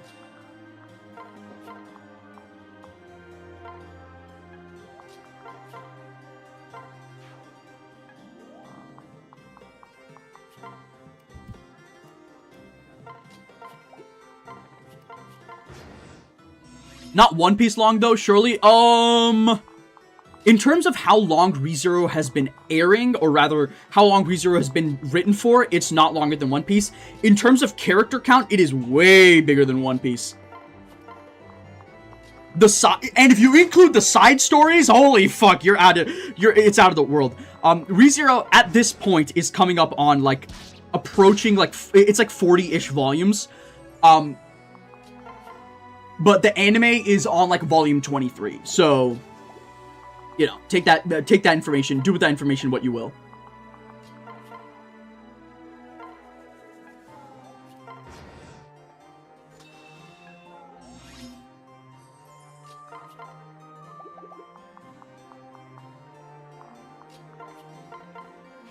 Nice crit.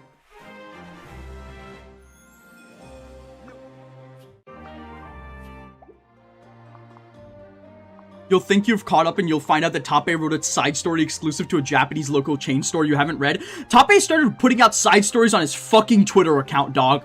Like, it's gotten to the point where I'm like, dude, come on.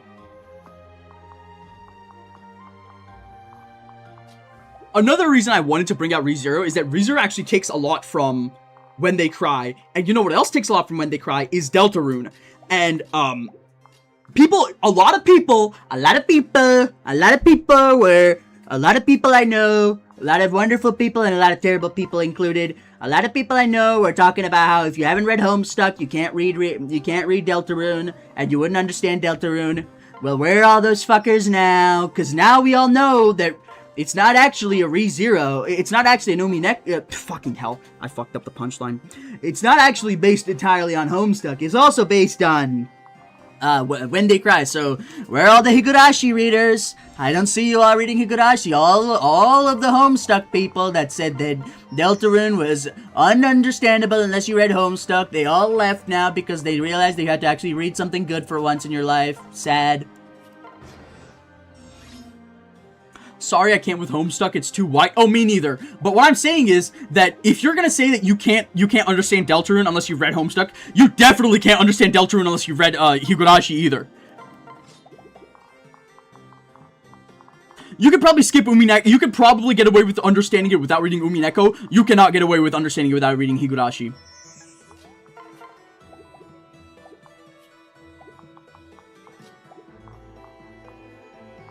You know what?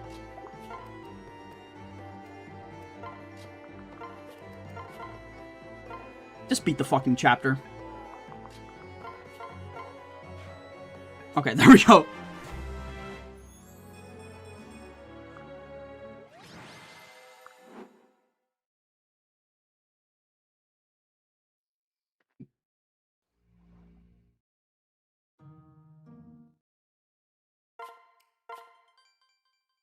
Deltarune also looks aggressively white. Deltarune is aggressively white. Like, it's very, like, 2013, most annoying person you've ever met that exclusively spends time on Tumblr core situation. It's like it's very that, but it's also good. So, you take what you can get. Who in the Fates cast do you think is Red Homestuck? Nina, number 1. Number 2, Mitama. Number 3, Hinoka.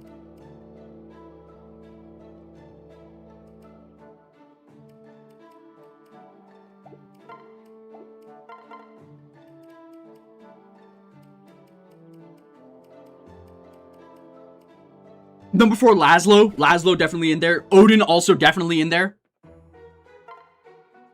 Like the caucasity of this white 2010s weebs. Okay, that's true, but you don't need to go that far. Let's not be too mean to him. Because Deltarune is good. Like, I'm not gonna sit here and act like Deltarune's not good.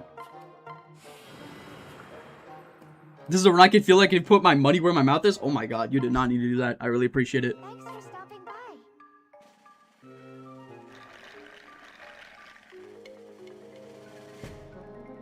I was thinking about which foreign currency that is, and I just remembered. You guys see the red card drama with the fucking World Cup, where Donald Trump was like, "I don't think our player deserved that red card. I'm gonna call up FIFA and we're gonna talk to them about that red card. We're gonna get that red card revoked because a lot of you know that all of our players are the best in the league. They do not deserve that red card." And then he undid that red card and then it worked for nothing. Like, if that ended up working out for America, that would have been like a 300 IQ play. Because I don't know if you guys remember this. Back when Donald Trump was on that fuck-ass Nobel Peace Prize arc, like, genuinely, I feel like our government is run in the way that a early 2000s shonen manga is run. Which is that there's a shit ton of arcs that are, like, super distinct and do not have any overlap whatsoever, except for every now and then. The fact that the FIFA plot, the fact that the Nobel Peace Prize plotline is coming back in the Iran arc, I feel like means that we might be getting something in the future. Anyways, no, because like the Donald Trump, like we had the Epstein arc. We're obviously right now in the Iran arc. We had the RFK Jr. arc. We had the Elon Musk arc. What else do we have? We had the tariff arc. Oh my god, the fucking tariff arc. Epstein arc is on hold right now, yeah.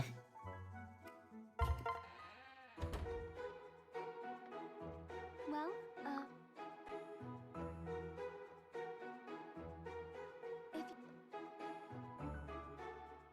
The TikTok ban mini arc, that I feel like was more I feel like that was like more of a previous election cycle thing. I think that I'm talking about like post-election success. Dude, the fucking Maduro arc. I forgot about the Maduro arc, dude. Maduro arc was such a random ass arc. I mean, the Maduro arc was what led into the Nobel Peace Prize thing.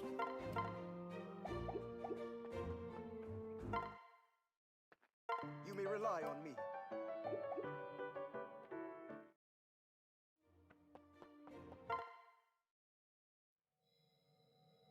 Wasn't that arc canceled? They aggressively changed the plot to the Argentina is all racist and deserves the worst arc. No comment on that. Oh god, Kaze's about to die. So, we don't even have... We have, what?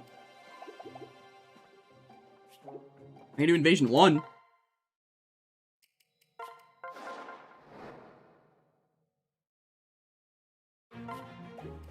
Mexico losing to England felt like when Ippo lost for the first time in Hajime no Ippo. I haven't kept up with the World Cup at all, except I know that Haaland is like, Haaland, I forget I don't know how you pronounce his name. They're all depicting him as like some kind of eldritch demon monstrosity, and I think that that's so fucking funny. Alright, let me see something. Hate the Tariff arc, can't get my Chud anime merch. The Tariff arc was one thing. The Iran arc is really cutting into my savings, because, like, genuinely gas is so expensive, you can't travel anywhere. It's such a fucking shit show right now.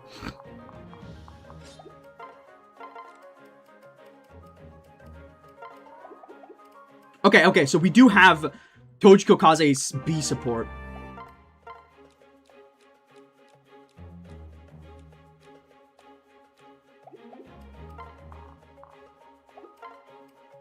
Sakura Jacob, sure.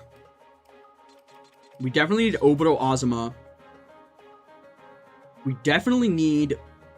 We can do Ryoma Silas. The fuck is Azura here for? Bench Azura. We can brew... We can do Tsubaki... Setsuna.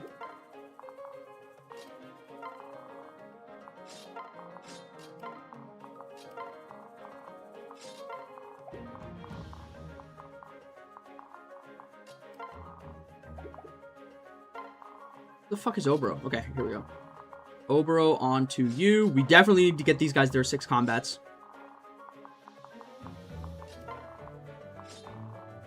What the fuck is Kaze?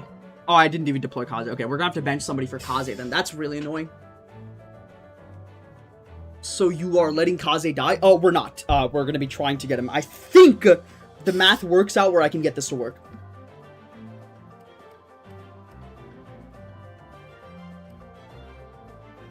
I think we cut out the Ryoma Silas thing. We just go like Kaze and then deploy Azura as an extra. Let's deploy like Scarlet as an extra and just put her on the fucking cat. We can just put her on the payload.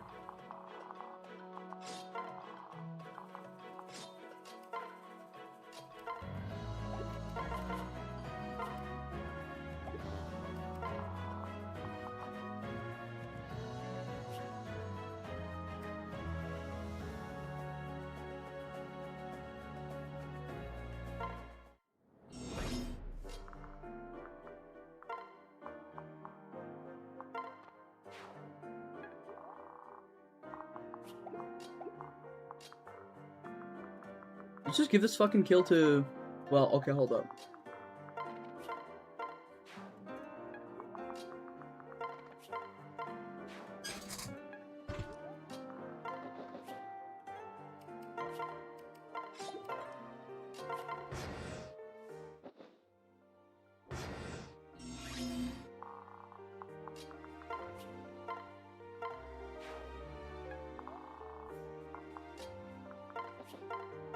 Kill you.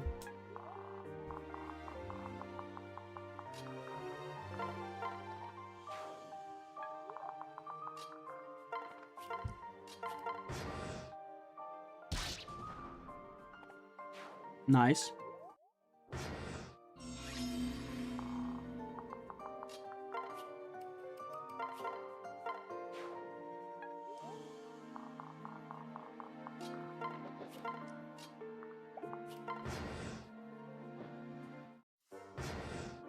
I do need to, I believe, give one more kill to my Corrin.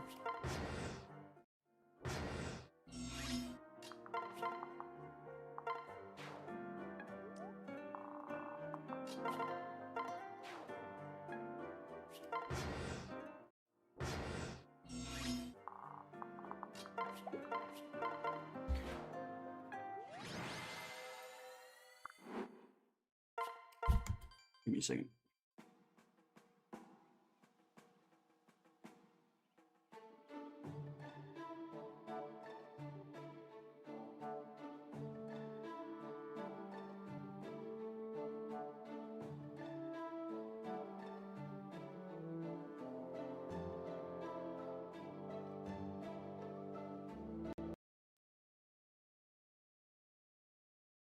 Is this really the last attempt?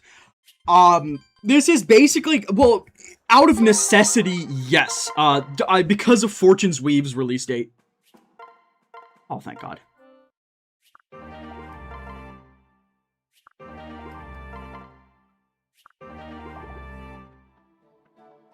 What? Imagine if Fortune Weave's out and we're still in Birthright. I doubt that.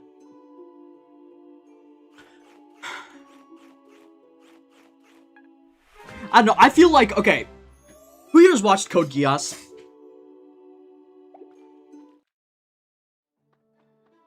I know I got a lot of gay people in the audience. I know y'all fuckers are watching Code Geass. Answer the question.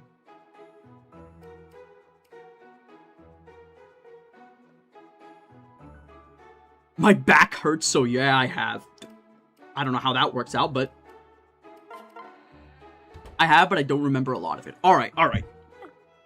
We as a society need to realize that this current presidency is low-key just Code Geass, right? Like, I feel like so much of this presidency has just been, like, it's been underhandedly, like, ruining America's position in the global power, as a global power, rather, taking blame off of other people.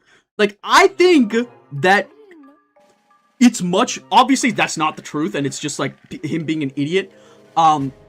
I think it's much more funny to conceptualize this current presidency in the US as a 5D chess move by Donald Trump to make sure that Biden ends up having a good reputation, better than he would have had. Because at the end of the day, think about it this way, right? We've like cut off a bunch of our allies because of the tariffs. They now fucking hate us because of the they now low-key hate us because of the way that what the fuck was I gonna say? They now hate us because of the Iran stuff and how all their shit is super expensive. Where the fuck is my paralog? Do I have to beat this chapter to get the paralog? Fuck off. God.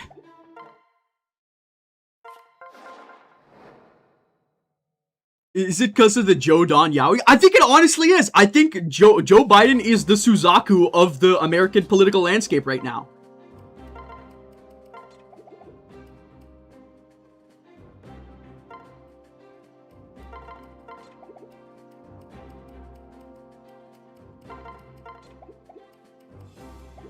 Okay, let's see.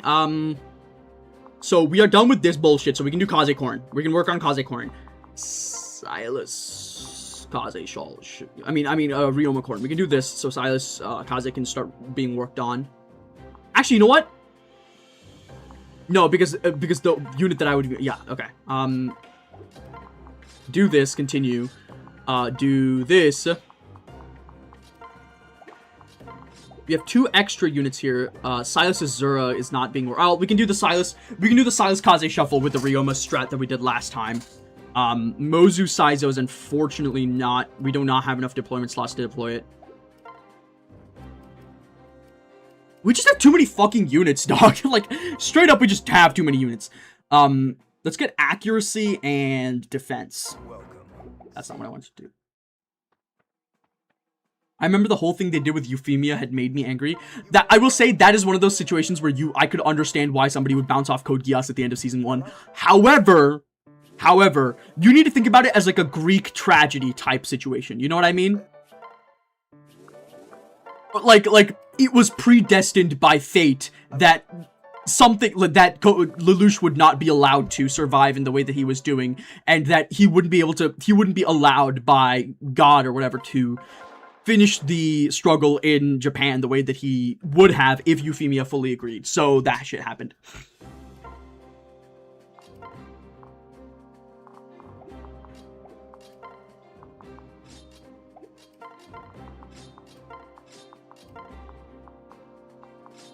This is the most boring Code Geass ever. Not even a nightmare? Hey! Not too much on that. The Code Geass manga actually has no nightmare frames in it at all. It's the same exact story, but there's 0 nightmare frames in it. And mind you, I thought that Code Geass was one of those, I didn't realize that Code Geass was a series that was an anime first and foremost. So I thought that it was one of those situations. So I read the Code Geass manga for a while, and I was like, what the fuck? What is going on? Because I just didn't understand that it was an anime first, and no, I wasn't like, what the fuck is going on? I was like, man, this is really good. And then I hopped on the anime and I was like, what the fuck? Why are there mechas everywhere? And turns out it's for a very specific reason.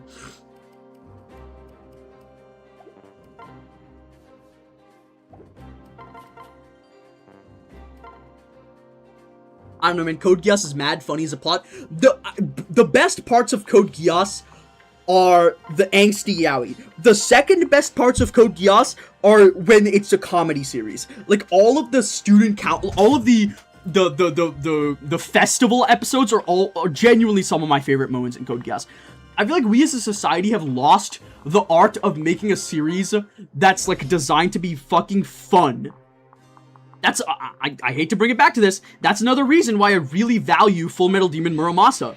Stuff like Chapter 3 of Muramasa. Muramasa is a story about, like, it's like a period piece, gritty, like, part mystery, part, like, a character narrative about, like, a guy, about, like, what constitutes justice, whether murder can be, allowed, shit like that. And then episode, like, Chapter 3 of Muramasa, I don't know, like 6, depending on the route, is like, let's go to the fucking racing track and do a racing chapter. And that shit is so important to me, because, like, you're writing a story that's supposed to be entertaining, man. Like, I think that a lot of writers are just too afraid to even be a little bit whimsical, because they're like, oh, they're not gonna take it seriously. We need to be serious all the time. You don't need to be serious all the time. You can, there is room to have fun and also write something compelling.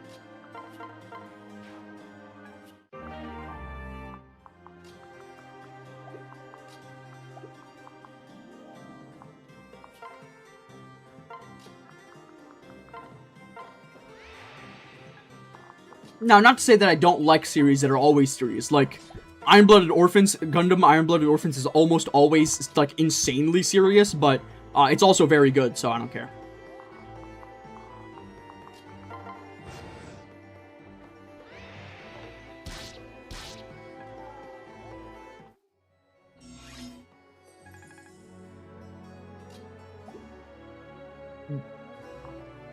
Games of series cannot be fun. You need everything to be super serious all the time. True, true.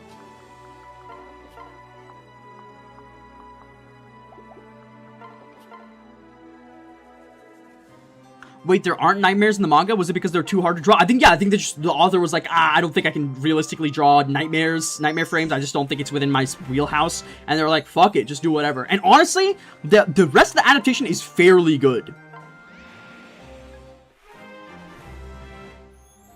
Were they added because mecha sell? No. Code Geass was first, an anime first.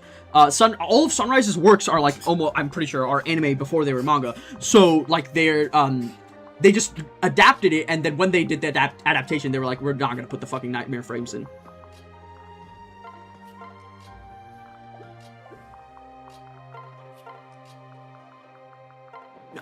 I do think that adaptation is a fine art, and this is the kind of situation where, like, the nightmare frames I do think add a lot to Code Geass, but also, I think that manga is not a great medium with which to depict, like, mecha fights. I think that it makes sense to be like, even if the author was able to, I don't think it's outrageous to, like, cut out the mecha in order to make this is why, like, almost every good, like, mecha that's a manga is, like, actually far more of an, like, a, first and foremost, an emotional narrative. Like, Bokurano, fucking gorgeous series, but the fights are the least important part about Bokurano.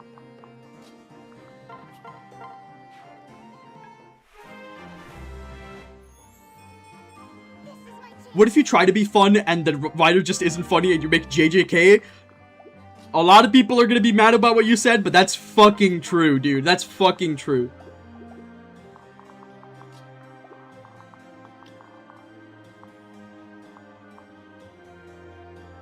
No, speaking about adaptation, that was what I was gonna use to segue into my next point, which is that the Japanese only untranslated visual novel Sakura no Uta has officially been announced to be getting an English translation, and all the JOPs are fucking livid about it. And I'm sorry. So for those who don't know, JOP is Japanese only player. It's a term used for the people that only read things in Japanese. I'm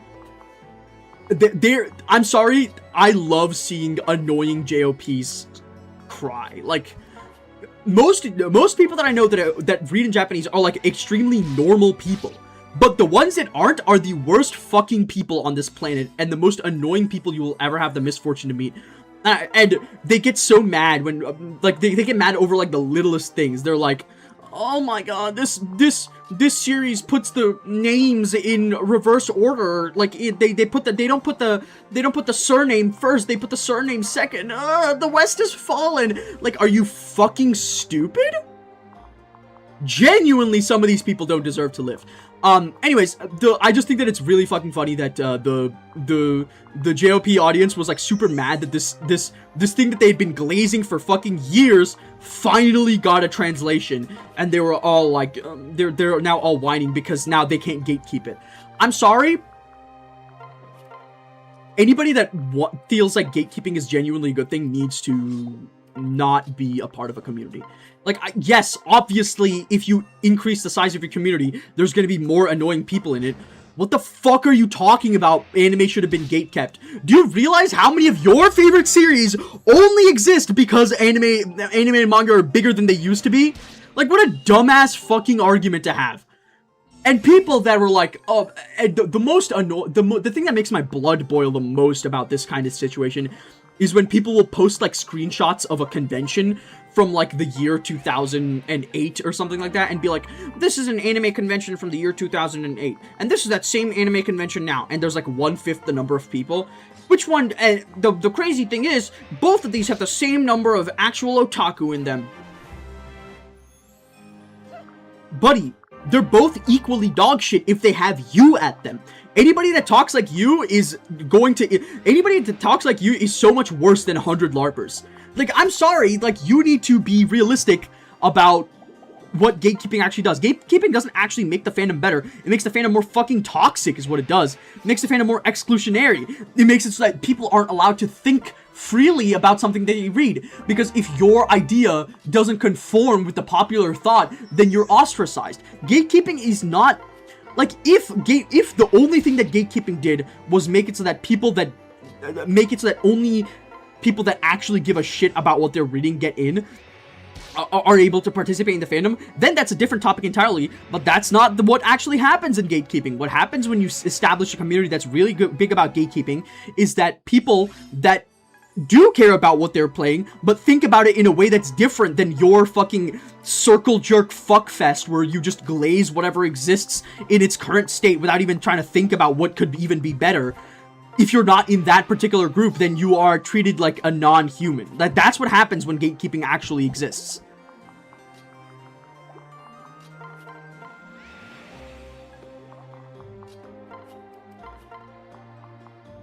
Gotta love you memes.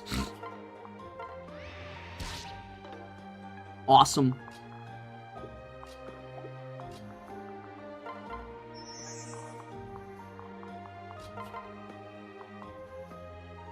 Only one of these guys can attack me. It's chill. I'll take it. She's got a shockingly high HP stat. Like, I did not expect her to have this much HP. Man, this is tough. This guy having, like, the movement situation is kind of frustrating here. Let's just go here. Okay.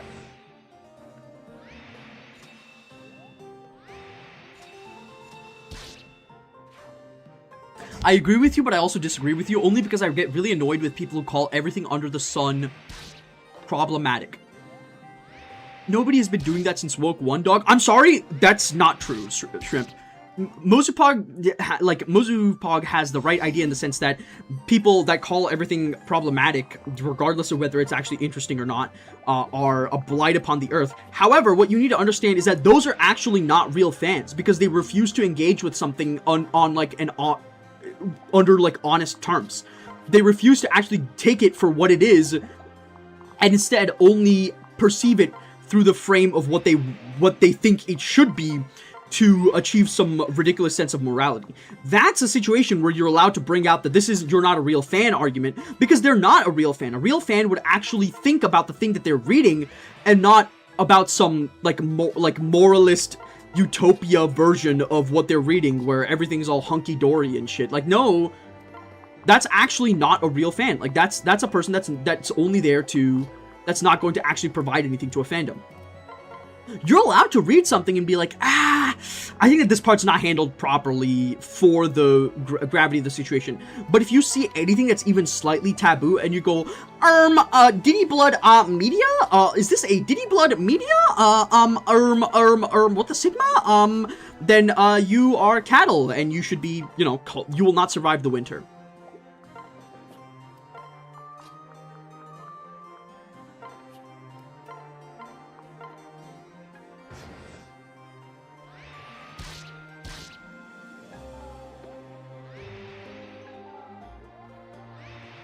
Motherfucker! No way I got him killed again, dude. I was thinking too much about this fucking...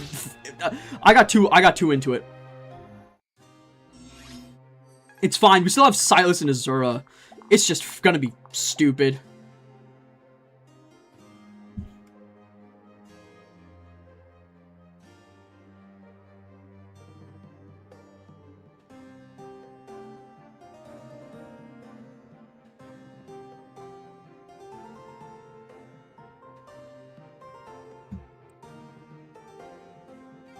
This is why I don't like doing this many chapters a stream, but I have to.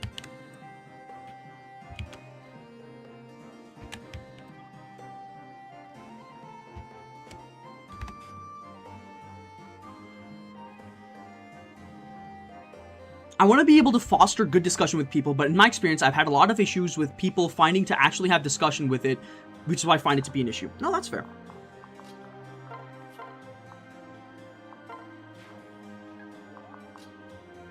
But also, to some degree, I don't think, like, any rational actor is going to look at that and be like, yeah, this is a person that's actually trying to engage with the fandom in a good faith. Fandom doesn't mean that you have to glaze everything that the series actually has. Like, you can be critical of some of the stuff that it does, but you have to at least try to approach it on an honest terms. Like, on honest terms.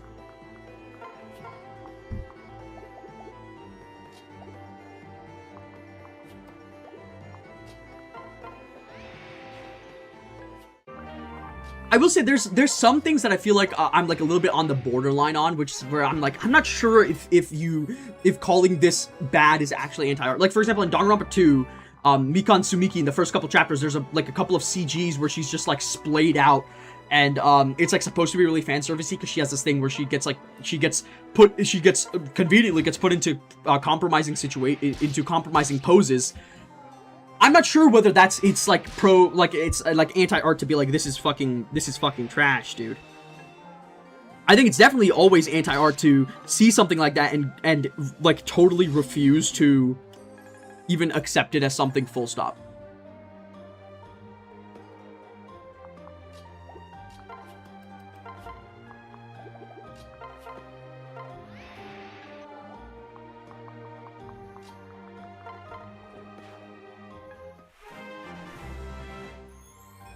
Early Mikan scenes are a shit because they're unfunny and unsexy. I do think that it's fair to be like, they're not good because the chapter 3 hospital scenes are way better.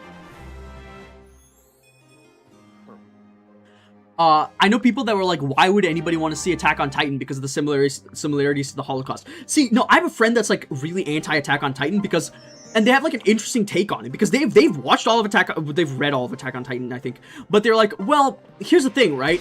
Attack on Titan draws clear parallels to the Holocaust, and you have to accept that within the context of the story. However, on top of that, the solution that Attack on Titan poses is that you need to kill all the Goyim.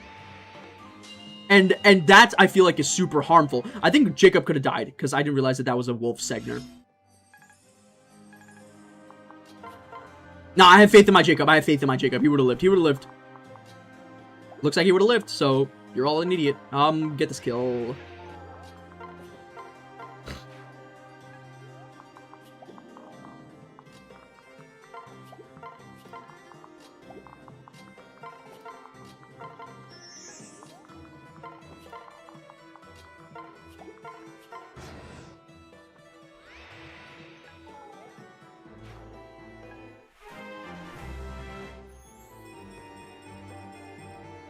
The kill everyone solution is portrayed as bad and wrong in AOT. I don't know about that, right? Because the idea is that, like, Eren foresees the fact that everybody's gonna hate the kill everyone solution and stop him. But, like, he knowingly does that because the Attack Titan gives him the ability to see to the future and realize that the evil that he commits now, like, it's seen as evil, but to some degree necessary because that's what that's the future that the Attack Titan showed him.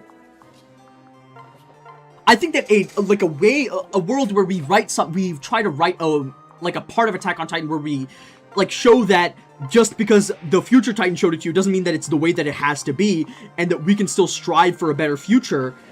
I think that could have been a lot more of it. That could have been an interesting way to tackle it. But unfortunately, Attack on Titan kind of just goes like, yeah, because Eren is doing this, like yeah, what Eren does is evil, but it worked, right? Like it's like, oh, that's it feels a little sus. He only picked that because he wanted a selfish solution to save his own friends. Huh? I don't hate that read. But so you're saying that like if without Eren like intervening, his friends would have died, but peace could have come out without killing all the Goyim. And with Eren, his friends survive, but a bunch of other people die.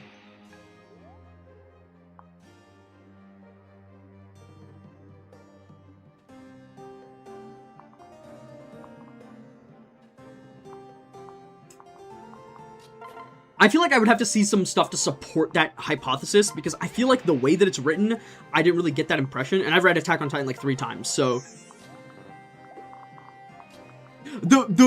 Again, the thing that I feel, I brought this up earlier, the people that get mad, there's a lot of people that get mad at Attack on Titan for the worst fucking reasons. Like, people that get mad after the cellar gets opened, because they're like, oh, this is a totally different story now.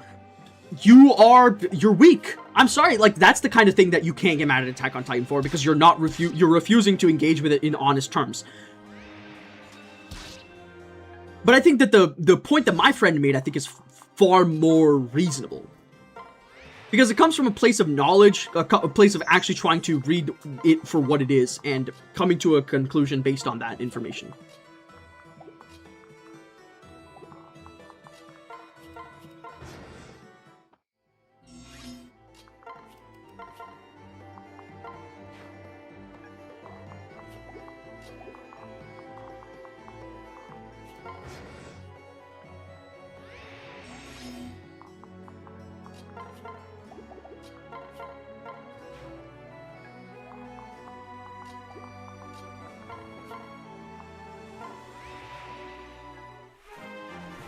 Do most people watch reread content? I've never really been one to do it. Oh yeah, all the time.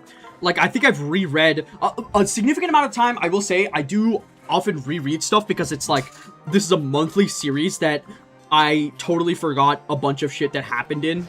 So like, I think I've reread like, or like it's just long as shit and I forgot some specific plot points. Like, I've reread One Piece like 4 fucking times because I've had to, because I just forgot everything.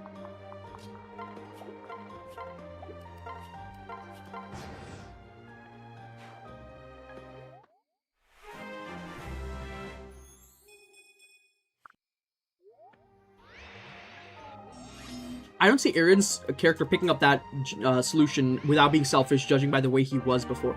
Really, because to some degree, I thought that, like, the powers of the Attack Titan and whatnot had bestowed upon him some kind of, like, horrible truth that changed his way of acting while sort of leaving the character underneath intact. It's like a Tokyo Ghoul situation. All good art is just Tokyo Ghoul, if you think about it.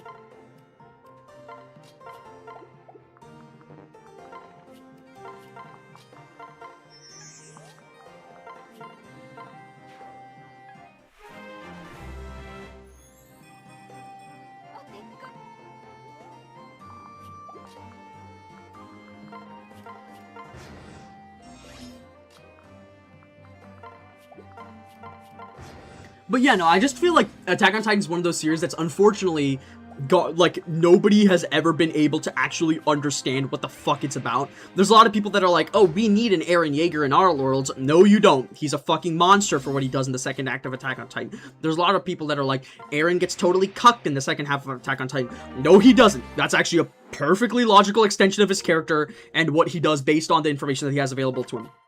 And then a lot of people are like, just refuse to engage with it because it's icky. And those people also just don't understand it. Correct me if I'm wrong, but since he has both Titans, I think he was able to see 2 futures. It's like the Death Note discussions. I don't think Death Note is nearly as complex as Attack on Titan. I think Attack on Titan is actually trying to genuinely say something. Wait, who's getting heart sealed? Because we definitely need to be fucking heart sealing somebody. What's her heart seal? Samurai? Ninja? Pfft, yeah, right.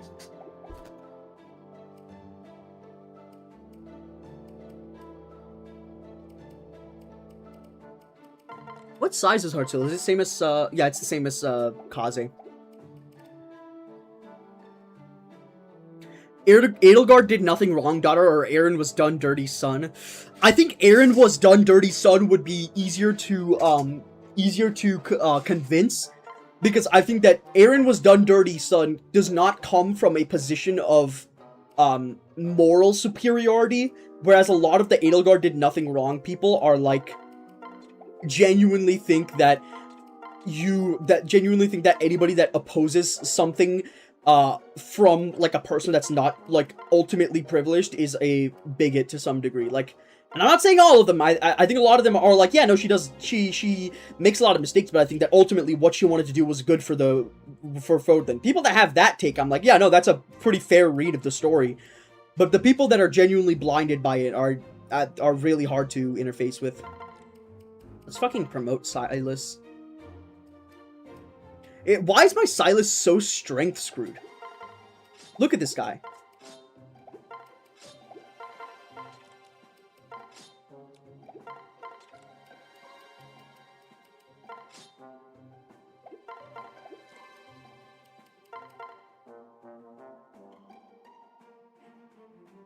Why couldn't Aaron change Sasha's death? That's actually a great fucking question. Like, I never even thought about that. That's a great question. I'm gonna go this because he's gonna have a lot more. Oh my god.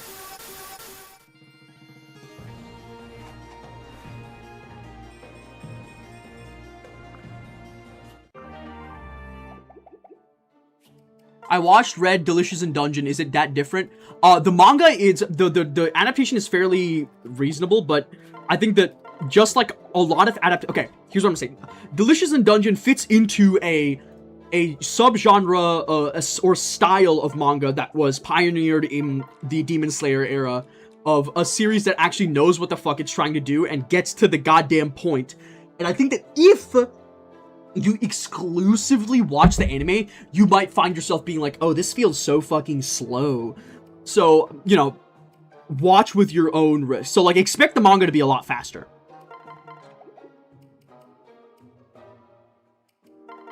Love the pre-Demon Slayer era. I mean, listen, I'm not giving Demon Slayer full credit for all that shit that happens, but it is absolutely, like, objectively true that before Demon Slayer, manga used to be something that you would make your author go as fucking far as human. Oh my god, his daughter's still alive? What the fuck? You would go, like, as far as possible. You would make the series go for as long as possible.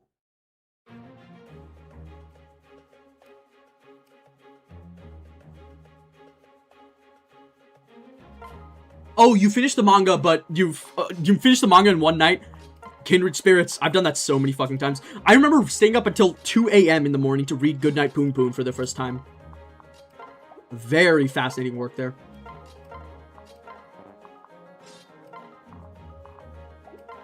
I think it's gotta be Oboro that gets heart sealed.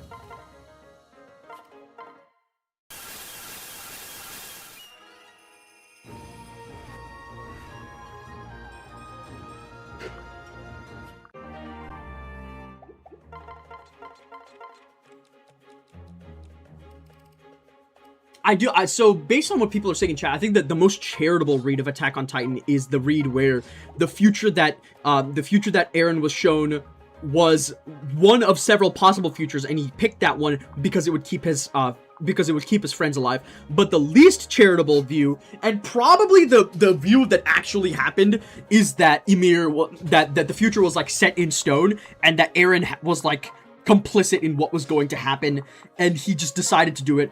And in that situation, not necessarily Eren, but the author sure as shit is saying that you need to kill all the Goyim in order to save the Jews, and that's a little bit much for my taste.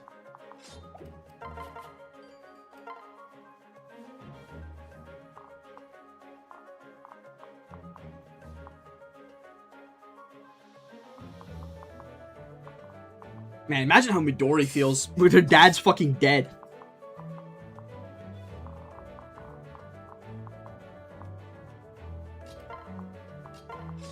So we go like Silas, kill here.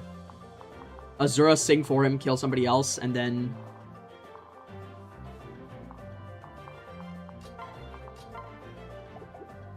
I was like, who the fuck is Mozu with? Yeah, right. That's the guy that's dead.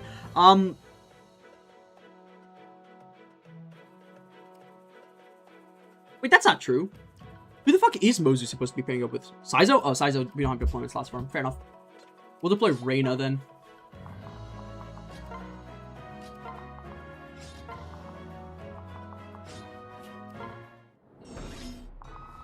We're going to be trying to intercept Candace right here.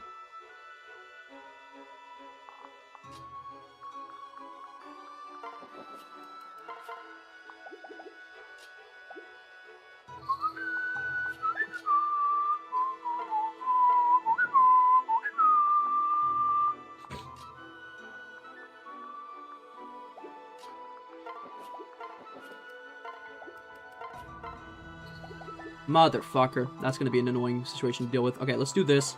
Practice Katana kill.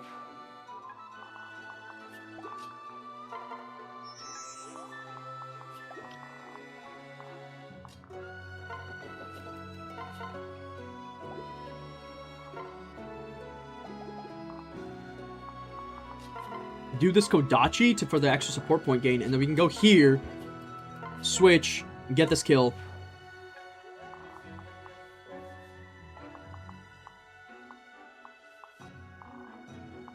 No, I don't think I want to do this player phase this way.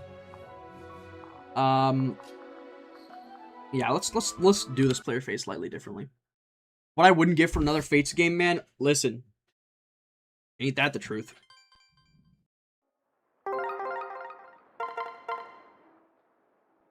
Let me intercept Candace. I can take her. The Candace is another character that was way ahead of her time. Like, there's no way that Kozaki should have known that this character would be like the peak of sexuality by the time this shit came out, but you know, he did. That's why he's the GOAT. We're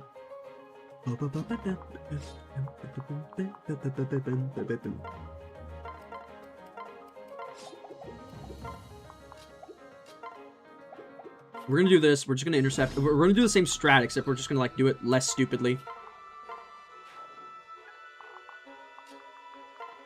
Gotta love the 13 speed on her.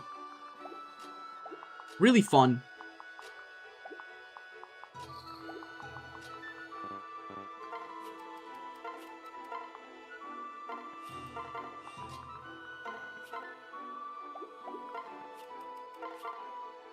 Not quite a kill, huh? Well, I guess this is where Midori comes in. Oh, Poison Strike. Epic Gaming. What the fuck did her mom even give her? Shove? Honestly, that's probably more useful than anything else you could have possibly given her.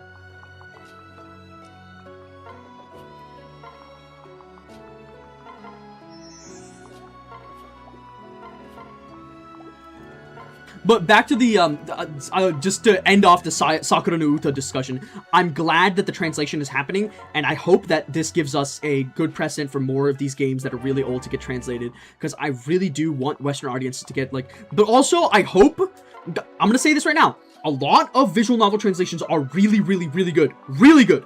Like, Muramasa, excellent. Kata no Shoujo, excellent. And I've read, I haven't read the entirety of both of them in Japanese, obviously, but I've read snippets of both in Japanese, and they're both really well written.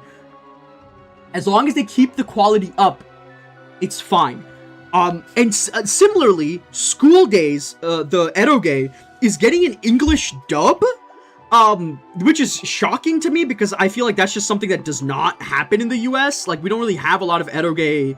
We don't really have a lot of, like, porn voice actors. Like, for lack of a better term, we just don't have that kind of shit in the West. So I'm glad that we're seeing more of it. I just wonder what caused it to happen. We can do this.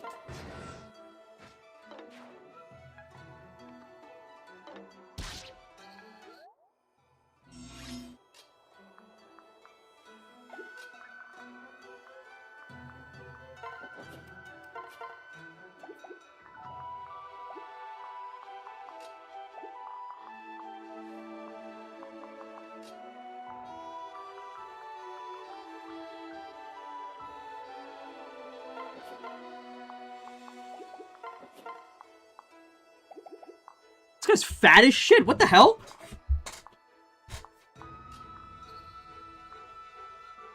We can pop this open.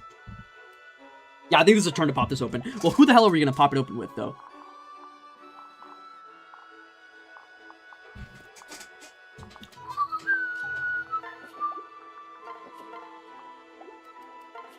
What's the damage output here? 15 times 2 is really good, actually. That's actually very, very good.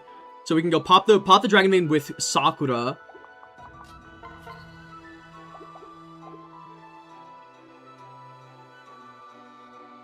Foreign voice actors are just e-girls you pay on Twitter to moan in your 4-second animation. I hope it becomes a proper thing, though. Yeah, obviously, that's what I mean. But, like, I'm talking about, like...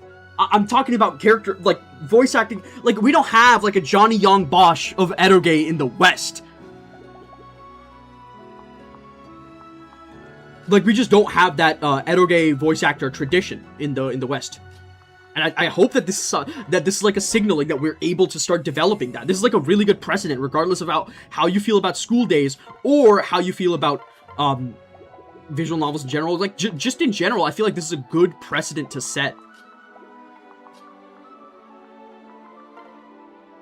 Get this chip.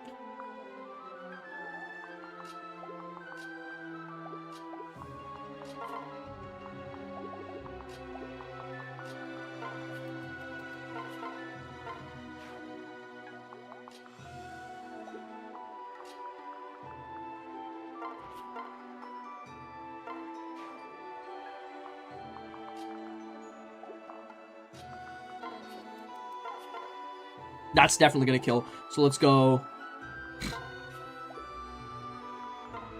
Sing for Silas. That's not gonna give us the kill, unfortunately. Let's just do this with the Azura pair up just to get the little support gain bonus, and then we can go here. Awesome. Okay, we can just promote her at level 19. It's fine. I really just wanted to get Potent Potion.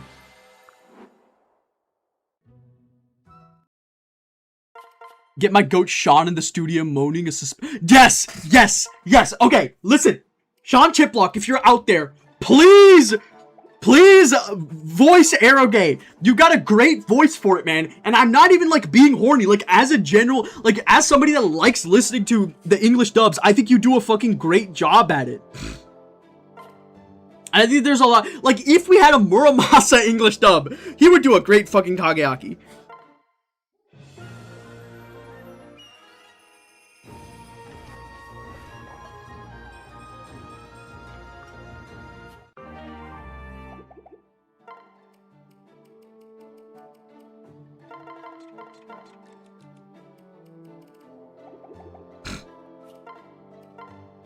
Nice.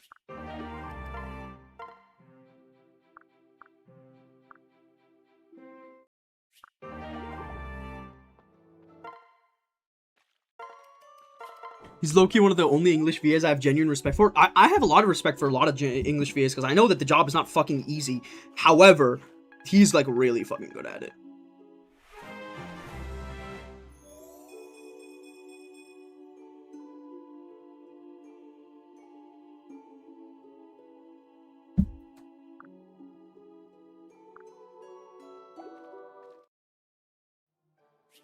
$19 is the optimal time to promote, right? Well, that's like voodoo magic nonsense. Like, technically, yes, because of EXP gain, 19 is the best time to promote. You should promote, like, after 15, you can promote whenever the fuck you want. Like, just straight up, I don't care. Like, I don't think that it's genuinely, like, a big deal. Oh, I forgot you get fucking dual weapons in this route. We're definitely gonna want a dual club because of, what's-her-face. Dual Shuriken seems like a decent play because we have 2 Dread Fighters in the party. I don't think we need dual Katana yet.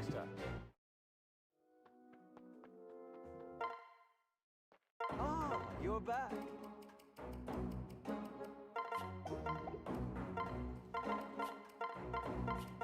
All the Psyche K English stuff. Dude, okay, okay. Greeb, I need you to vouch for me here. The fucking voice actor for Aren Kuboyasu sounds like he has the fucking Duke Nukem filter over his voice. I don't know if that's his natural voice, or like something happened, but he genuinely sounds like fucking Duke Nukem. And it freaks me out every time I watch Psyche K, and I love, don't get me wrong, I love it, but it is kind of creepy to think about and listen to sometimes.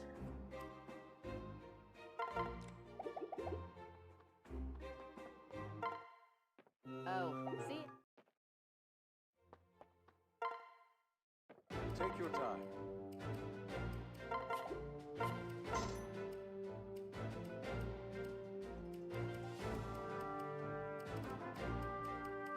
Okay, let's sell all of our bullshit weapons that we don't need. Wayne Festal can stay. 20 use Bloom Festals have no reason to be here.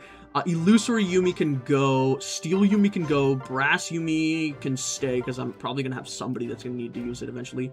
Steel Shurikens can stay. Steel Club needs to go. Guard Naginata can stay. Silver needs to go. Wakizashi definitely needs to go. Iron Katana needs to go. Steel Sword needs to go. Okay. See you next. Judgment Knights of...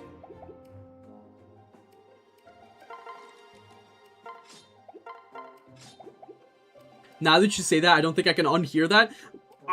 When I first listened to that, I was like, what the fuck? His voice sounds... It sounds so strange, but... I mean, I like it a lot. It absolutely does sound different.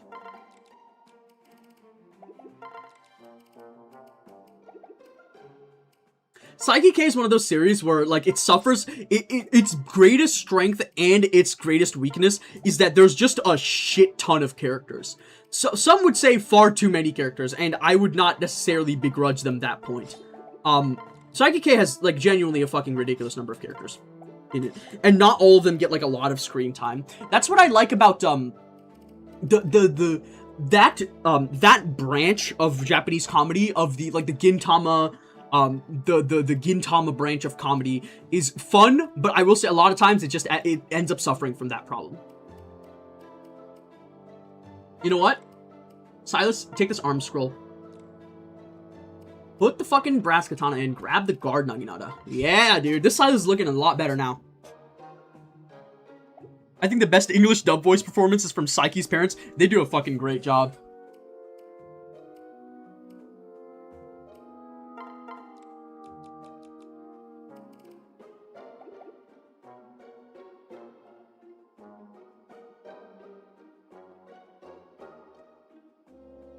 Chad, do we think there was more to Fates in the back end that didn't make it into the game? I mean, it's not even a thing. There is. There was an original script to Fire Emblem Fates written by somebody, and it was way too long to adapt into a game, so they cut it down drastically and made the Fire Emblem Fates we know today. Like, there's, like, documentation about this and stuff. We don't know what the actual script was like, but we know that this is something that happened.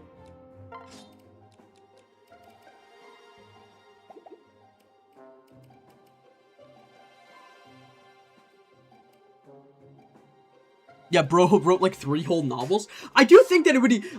listen, I'm not saying that they should make Fates 2 with that, though I think they should. I think that they should at least release the fucking novels to the public, right? Like, what do you... How could you possibly be hurt as a company by releasing those novels and selling them to the public?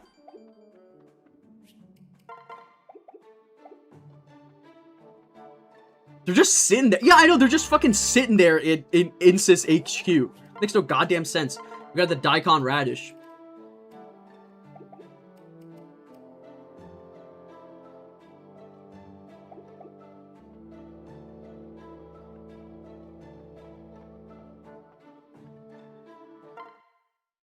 Take your time. Against my better judgment, I am now low-key excited for Fortune's Weave. See you next time.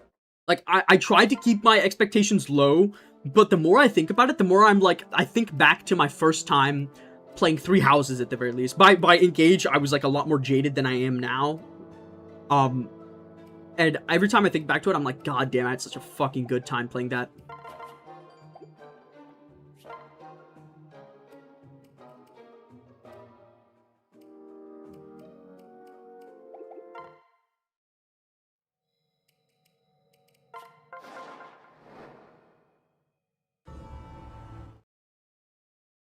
Why did you reset back to Birthright? My squad for Conquest just wasn't good enough, unfortunately.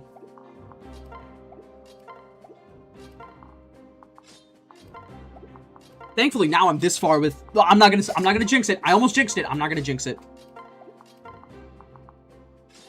Let's go ahead and bench Midori and bring Saizo. I do not want... Oh. The problem is, okay, I'm benching Reina not because I think she's bad, but because I genuinely need the deployment space, unfortunately. She's slightly worse than Scarlet, so... Unfortunately, it's just not a tenable situation. We are going to have to go bulk on this chapter.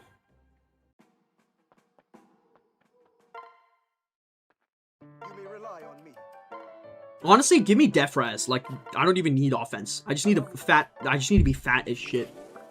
Defense has strength. Mozu's good. Azuma is good. Setsuna's decent. Tojiko's good. Scarlet's good. I'll take it. I'll take it.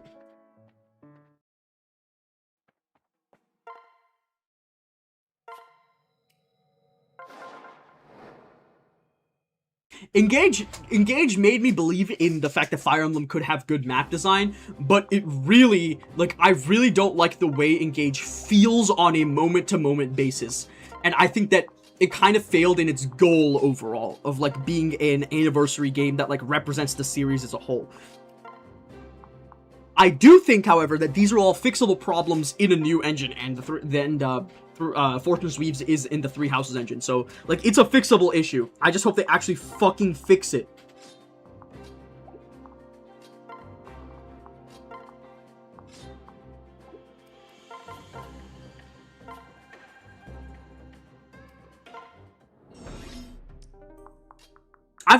Honestly, I do also feel about Engage the way I feel about Attack on Titan, which is that everybody gets mad at me for it for the absolute worst possible reasons. No, Engage isn't bad because all the characters look like VTubers.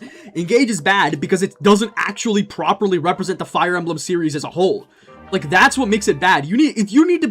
I hate it when a motherfucker starts talking shit about something and they're less educated than me on the topic. Like, if you're gonna hate, you better be fucking good at it, asshole.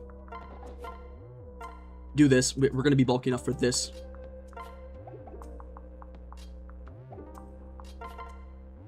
Like, whenever somebody starts talking about FE6 and they're like, oh, the hit rates. Like, no! Obviously, the hit rates matter, but, like, that's not the #1 issue you should be having with FE6. You should be having an issue with FE6 because it fails to establish a proper relationship of trust between the player and the developer, and that results in a more... It results in there being more present threat, more perceived threat than there is actual threat in a bad way, and makes you play the game in a way that's less fun. Even a rational player would play the game in a way that's less fun because they have no other information other than the game will do things that feel unfair.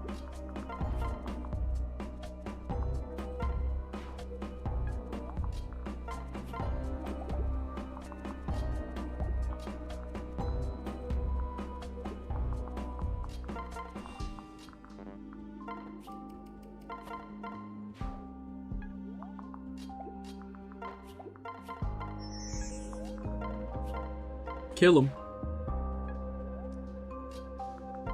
Kill him.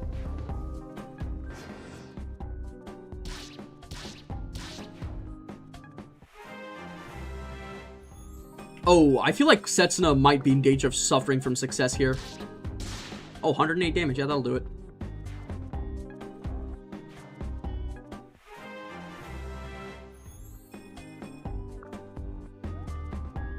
Never mind. Keep working on that tome rank, gang.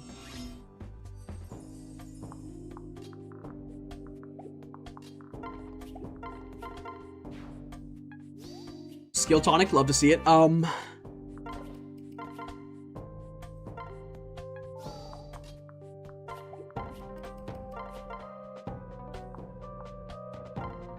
Get that kill. Oh, 19. Nice. Man, my speed is so... I guess I am minus speed. I can't be talking that much.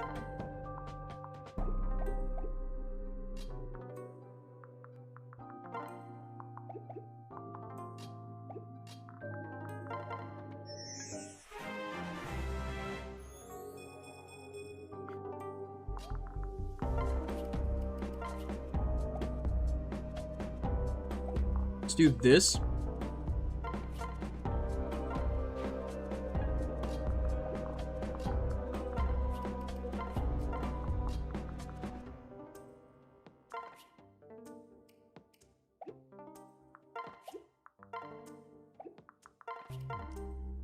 Not a fan of the situation, actually. Like, genuinely not a fan.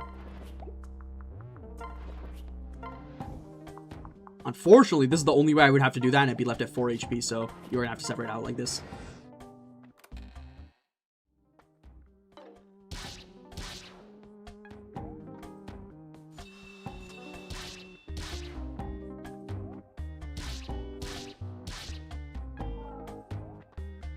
That's perfect. Okay. Now the hero, the bow guy's gonna go for Moser. Nobody gives a shit about that. Oh, never mind. He's just gonna go for the chest. Okay, that's fine.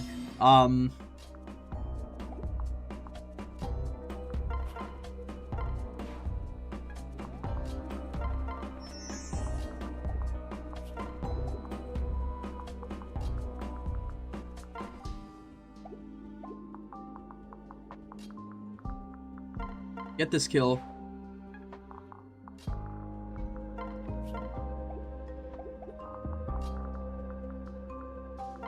Do this, chip you down a little bit, and then get the kill with Sakura. Bonus challenge, use Scarlet's personal skill? I don't think I will. She's actually really good in Revelation, so I don't know what the fuck I just said. That was dumb as shit. I will say, Sakura's like one of the units I could afford to be a little bit reckless with, is actually what I meant to say. But also, I don't want to, because she's also just good in this route. Like, why would I... Like, no. Like, if anything, a unit that I should be, like, a little bit risky with is Setsuna, because she's dog shit in this route and dog shit in Revelation.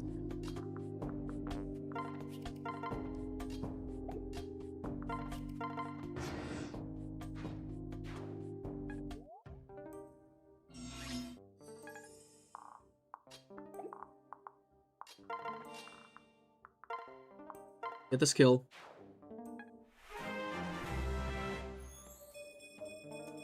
Good level up.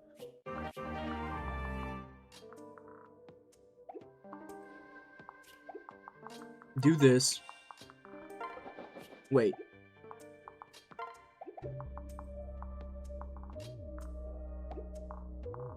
I don't like the fact that I can't promote right now.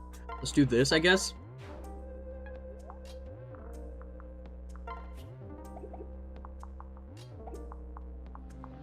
In that case, we'll just send Obito in.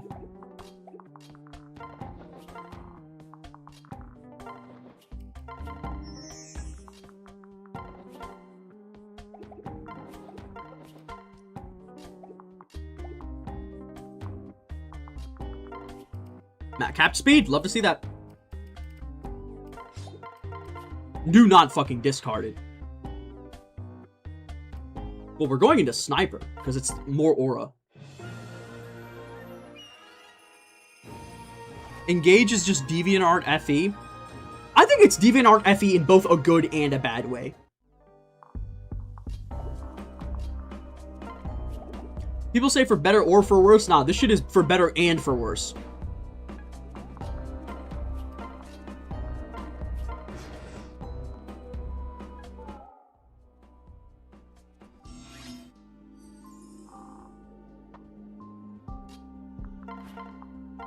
Practice Katana is genuinely carrying my bitch ass this run.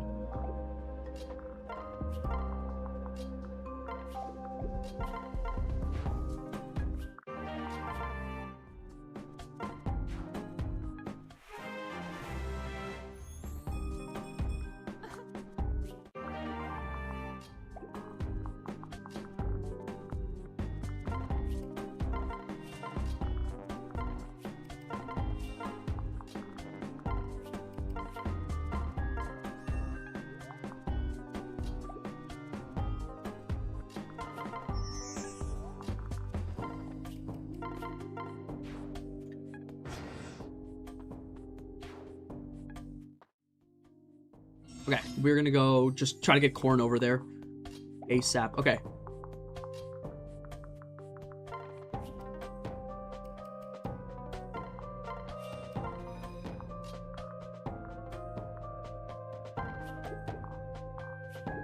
I go, okay, so if I go like this, get this kill, go here, switch, transfer, wait, we can then go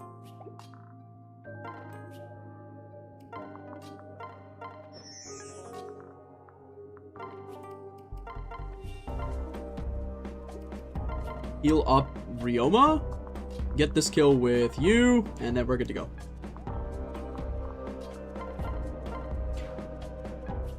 There was a lot of like discourse on my timeline today, the other day about like public etiquette and in like meeting up with other people at a situation where you both share an interest. And I felt like there was like a lot of dissenting opinion, and there was a lot of like unhelpful and kind of reductive opinion, but there was a little bit of a grain of truth in the matter, which is that the main argument was that for our entire lives, the men have been taught that approaching women is weird. You don't want to, you shouldn't, women have it really hard in their lives. You don't want to make lives harder for them. You don't want to make them have to say no to you. You're going to come off like a creep. Just don't bother them. You know, they probably have things that they're doing, which is fair. But then now we're facing like the trickle down problem of that, which is that women are like, well, fuck, I don't want to, nobody's fucking talking to me. And then it's like, well, then what the fuck? And then also there's like there's no like one universal guide is what I've realized, which is, and also is fairly self-evident. The fact that like, you know, some people would be like, oh, you should become friends with somebody first before asking them out. And some people will be like, if you're friends with somebody before asking them out, and that means that you just approach them for the purpose of fucking them, and that's really gross. And, you know, there's like a lot of like nuance in that discussion, but the fact of the matter is that there's just no real answer, and that we as a society just need to start being like nicer to each other, but nobody's going to be willing to agree to that, especially because it's a lot more fun to just like be reductive and mean and awful to other people. However, out of this situation, I got like a really funny fucking tweet, which is, mind you, this tweet is not like, it's obviously like a little bit stupid because it's exaggerated for comedic effect, but the way that it's phrased is very, oh my god, what the fuck? I lost like half of my viewers. I had 20 viewers and it went down to 7. What are you guys okay?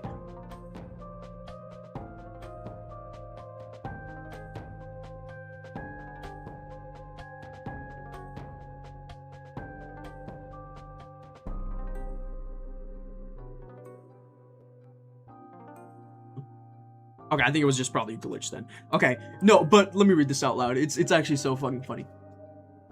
Can we please normalize men approaching women again? Like, where are all the confident, respectful, emotionally mature men? Why doesn't anybody just come talk to me anymore? Not like the creep at the bookstore yesterday, obviously. He walked over while I was looking at a book and said, "Excuse me, I couldn't help but notice you're reading one of my favorite authors." First of all, why was he watching me? Second, how long had he been watching me before he decided to speak? Creepy. Third, how did he know what book I was holding? Ladies, always be aware of your surroundings. And then there was the guy at the grocery store. Let me see if I can fucking pull up the full tweet. And then there was the guy at the grocery store who handed me a piece of paper with his phone number. Excuse me? So you're just walking around with a piece of paper that has your phone number written down, looking for victims? Yeah, that's not suspicious at all. Then he just left. So now I don't know where he is. He could be anywhere, totally hiding, waiting to murder me because I didn't immediately add his number to my phone. Totally normal behavior. Last week, a guy held the door open for me. Why? What was his endgame? Trapping me inside the building so he could steal my kidneys to organ thieves? No thanks. Another smiled at me while I was walking my dog. My dog. So now he knows I have a dog. Fantastic. Honestly, dating is impossible. Men never approach women anymore. And it's like, it's obvious, and I'm pretty sure it's a woman that's posting this because it's like, it's very clearly written in a way that it's like self-aware. So that's why I feel okay laughing at this.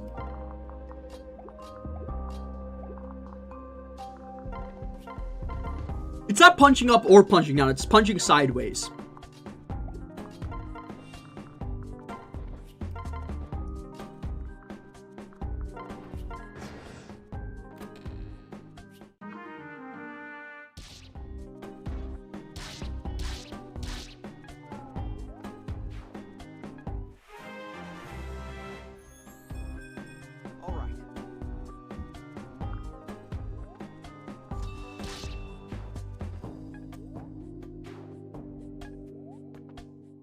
Punch on the x-axis, true. Purple, respectfully, and I mean this is genuinely full respect, you are you're queer. Like, we have different circles than, like, just regular cis-het people. Like, we don't... I'm not saying it's necessarily always easier, but it sure as fuck is different. Like, it's a lot more, like, oh, everybody's on the same page here, to some degree, when everybody at, like, an event or something like that is gay. Like, it's much more acceptable to do that, be like that in that situation.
I don't know, I do kind of feel bad about, like, the whole dating app situation.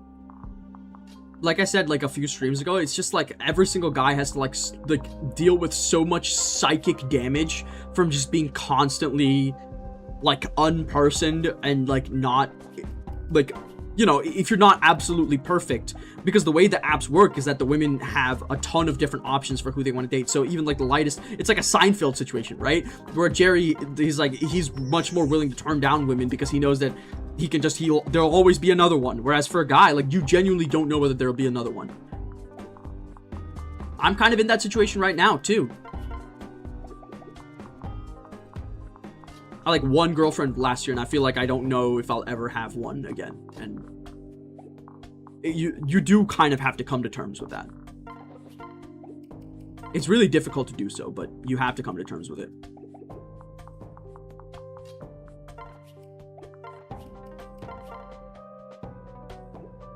Let's just go over here and, like, fucking heal myself up for a turn. Like, not just get myself killed for no reason.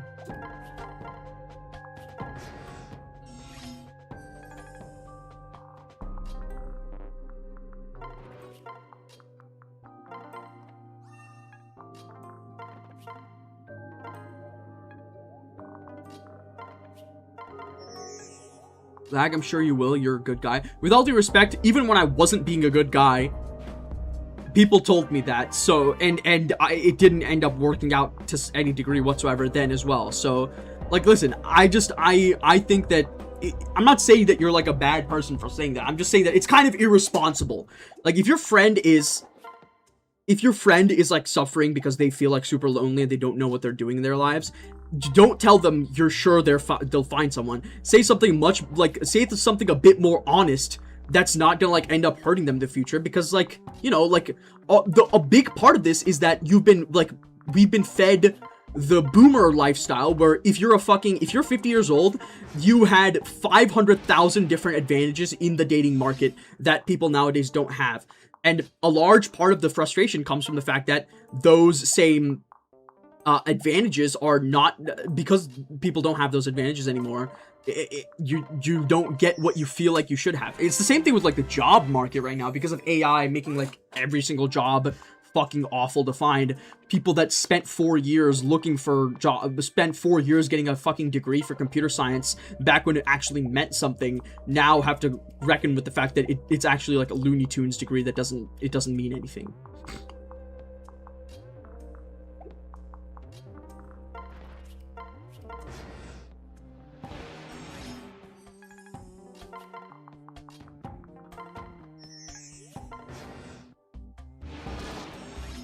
I think agreeing you'll never find someone is dishonest, though. Well, then don't agree that you'll never find someone. Say something like, try to, like, tell them that you're gonna be there for them, and that you believe in them to, like, make it through it no matter what happens. Just try, like, be honest about them. Be honest, you know? Like, if you think that, be honest, but also realistic. If you think that they'll find somebody, that's not realistic, though. But if you think that they'll find somebody, or even if they don't, they'll, like, be able to make it through that suffering phase, then say that. That's much more helpful than, say, making some fuck-ass promise that you have no way of following through on, or no way of being on true, like, telling whether it'll happen or not. I just wish there was, like, a better way of finding people in general. I mean, this is the truth. Like, a lot of people, like, I've seen a lot of people, like, a lot of my friends that are, like, less in the online, weeb spaces will be like, why don't you, like, try to talk to people at, like, conventions and stuff? And I'm like, are you fucking stupid? Every single woman that I've talked to at a convention has been super against the idea, like, that's one of my friends, has been super against the idea of anybody fucking approaching her at the convention. And I don't blame her for it, but, like, you're gonna, like, that kind of rejection is gonna, obviously, like, you, in a perfect world, you would go to, like, a place where you have some kind of shared interest with everybody else at the location and reach out to the other people and maybe get some kind of response. But what's gonna happen is that they're gonna assume that because that, you know, everybody's just been given a false belief in what level of attractive they are or what level of compelling they are, and they're just gonna like not, like, engage with it honestly, is what I mean to say. I think romantic relationships are overvalued. That's, with all due respect, I think that's coming from a place of privilege.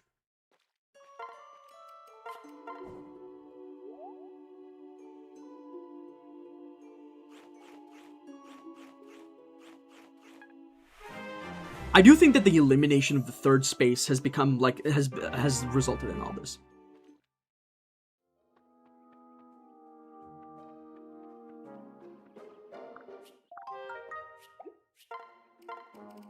How so? Well, I mean, I have a lot of friends that have told me this before, and every single one of them is either aromantic and or asexual, or has had a ton of relationships in the past and is trying to convince you that it's not actually important. And it's like, okay, dude, that's it. Yeah, like, that's not fucking disingenuous as shit. That being said, I genuinely do believe that it's I don't think that they're lying to me, but, you know, it's kind of cruel to, like, take the discovery process away from other people.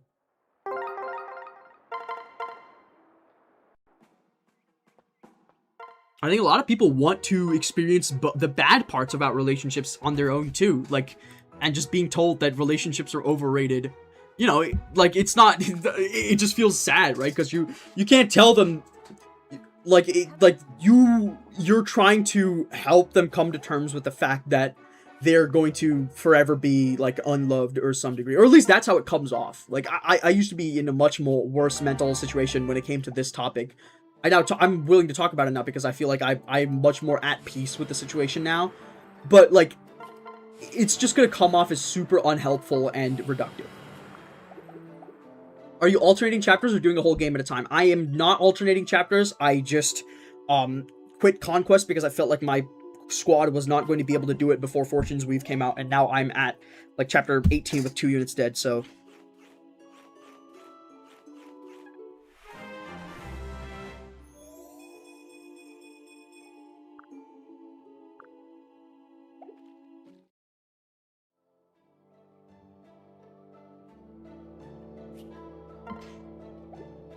Who all is dead? You can see it on the death counter. We got Hana and Kaze dead.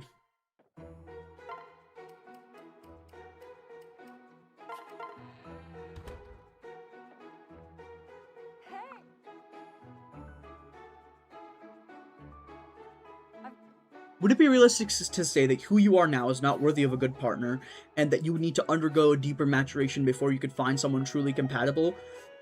I think to some degree I don't think I'll ever be worthy of a good partner.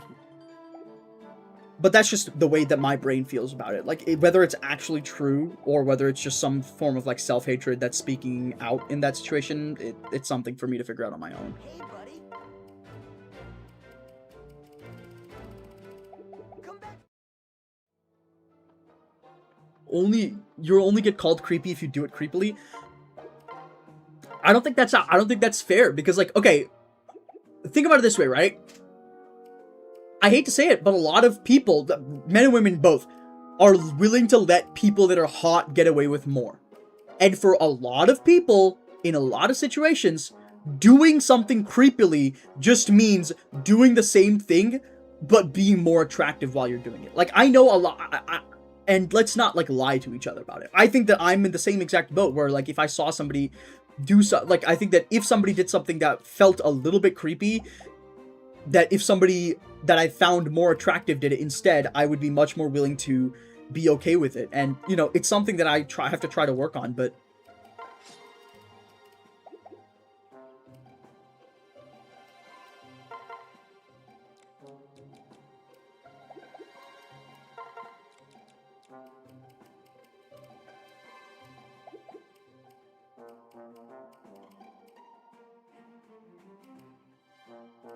if you're doing it normally and they call you creepy, they weren't worth it anyway. But I mean, you need, like, listen, this is not how my experience, because I feel like I've like worked out how to be, like, slightly more approachable, or, like, be slightly better at the approach. But I think in a lot of people's, you will find that in a lot of people's lived experience, that they will do their best to, like, try to be normal about it, and they will still be referred to as creepy just because they don't look desirable. And a lot of people are, like, super, you know, like, what about people that have, like, I don't know, what about people that have, like, autism or ADHD and have a hard time being social in a traditionally proper method? A lot of those people really just do get left behind in these kinds of discussions.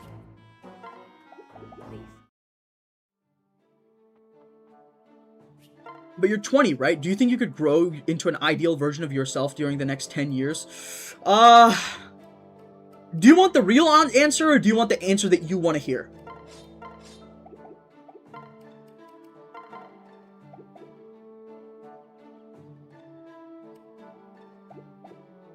The real answer is I don't think I'm making it out of this decade. You may rely on me.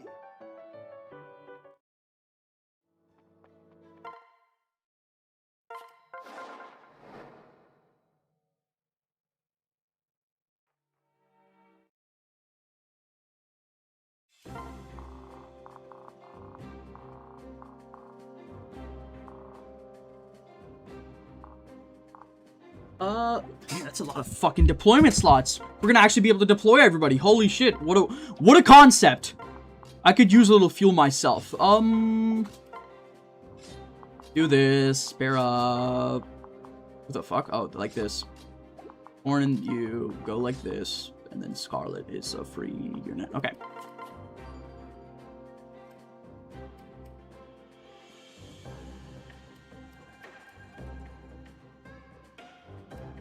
Do you have a regular 9-to-5 job? Oh, yeah, I do, but everybody at my job speaks Spanish exclusively, almost, and also is, like, way older than me. Like, I mean, I try to, like, talk to them normally, but,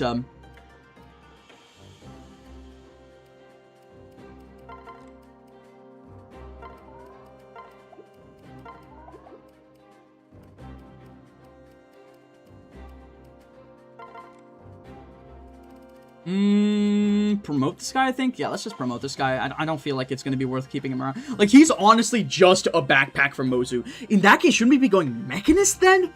Ooh, that's an interesting question. Let me think about this, because it's Mozu, at Ninian, Birthright, Sizo, Stern, Birthright, Sizo, Mechanist.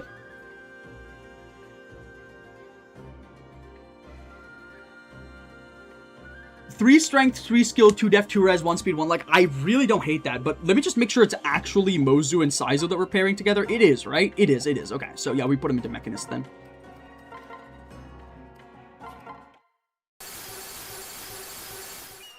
I hate that sound. I wish I could get rid of it, but, like, goddamn.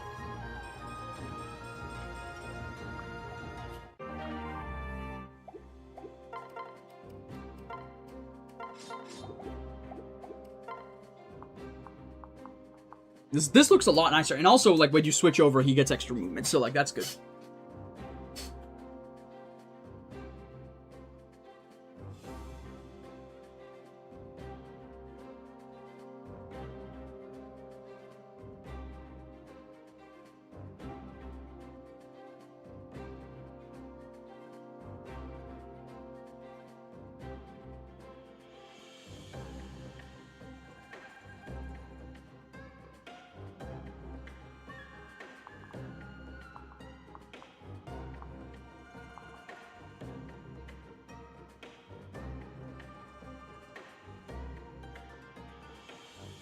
I managed to meet another girl equally as weird as me, and it worked out. I'm glad for you, honestly, because it's like right now, you're like in the next 5 years are like the last plane out of Vietnam. Like it is like there is nobody's ever going to be able to be loved if they don't find somebody within the next few years. Like it's genuine, and I'm not just doom posting. I genuinely feel like this is the case.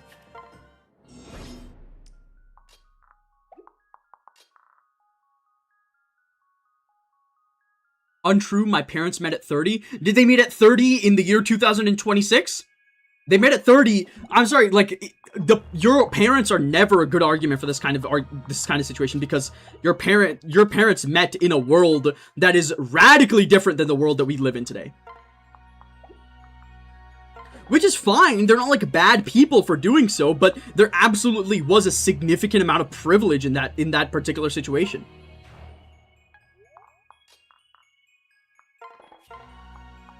They lived in a world where, like, if you make a mistake as a guy, like, if you make, like, a mistake as a guy, you don't risk, like, being made fun of, like, or, like, if you're, like, slightly unattractive, and you try to take a shot that's maybe outside of your purview, you don't run the risk of being, like, made fun of for the rest of your fucking life because somebody posted it on social media and something like that. It's just like it's just a lot more. It's just different nowadays. Like it's just different. They didn't live in a world where they lived in a world where you were expected to meet people outside of the apps.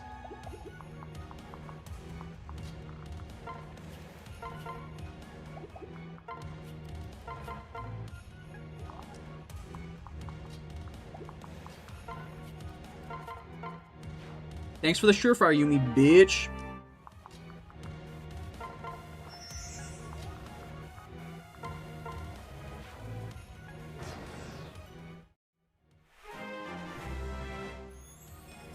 Why do you think it's harder now than 10 to 20 years ago? Is it just atomization because of the internet? It's definitely a ton of different factors. I think, like, a significant factor is, the way that third spaces have been eliminated. I mean, look at, like, in the early 2000s or whatever, you could see those fucking those emo girls hanging out at the malls with their friends, and they would have, like, the most unwashed sex of all time.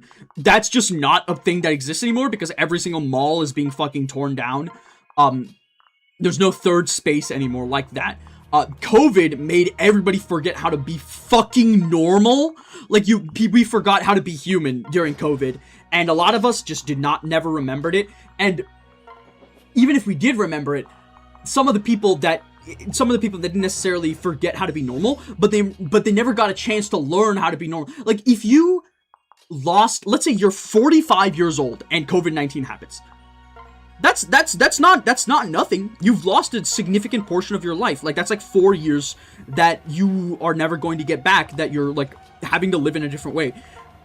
But that's not like your formative years. Like, you still get to, like, function as, like, a normal fucking human being because you still had the experiences of, like, being a kid or whatever. Now imagine that same situation, except your COVID was year 3, year 4 of high school, year 1, year 2 of college, before it fully wound it. Obviously, COVID truly was just 2020, 2021, but the knockdown effects of COVID, I think, truly we could have considered to have ended in 2024. And obviously there's still knock-on effects to this day, but I think that, like, the world truly fully got out of lockdown in 2020, like, end of 2023, start 2024.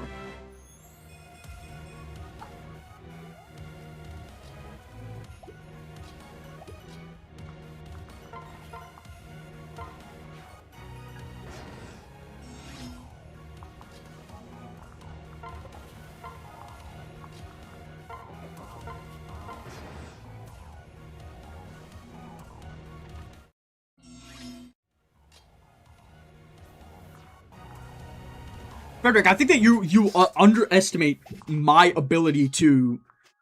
I'm able to perform in a social setting. It's definitely something that I learned over time, but over time, I've learned how to properly perform in a social setting along with people that I'm trying to, like, you know, get along with together. I played fighting games for a few years. I play Yu-Gi-Oh! Right now. I played Magic the Gathering for a long time. Like, I know how to interact with people. but I feel like you underestimate how fucking impossible it is, even if you're decent, unless you are like some kind of fucking, unless you're a Greek god.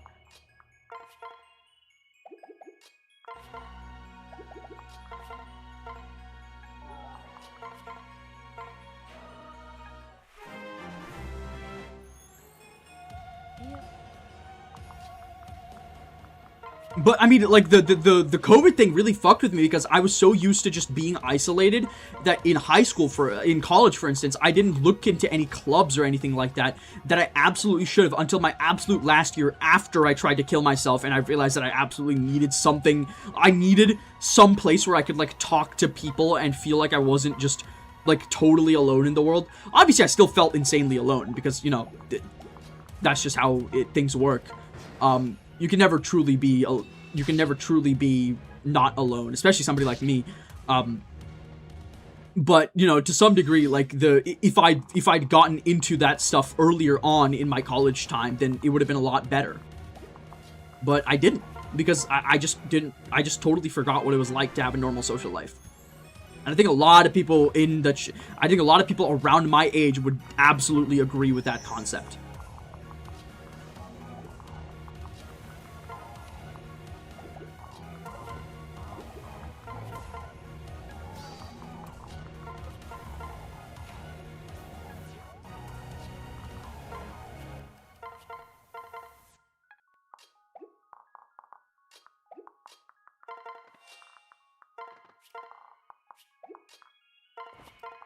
And especially if you get, like, caught in that loop where you don't really have any IRL spaces, so you end up being confined to online spaces, then it's just gonna keep getting reinforced, because every single online space is comprised of the worst people of all time. Like, the other day, I saw this post about this guy, Reddit post about this guy who, it was written by this guy's sibling, presumably sister, though I shouldn't assume, that's on me, where, like, he ended up killing himself, after, and it, like, recounts the tale of how, this brother, like, met up with them at some point and said that they felt, like, super isolated and lonely and didn't know what to do with their life, and the sibling, who didn't know what the reason was, posited that maybe he just felt like he didn't have anybody that loved him. Maybe he just felt alone in his life. And I always thought that he had, like, a girl or two on the side. And he was, like, he worked on himself. He made sure that he was fit.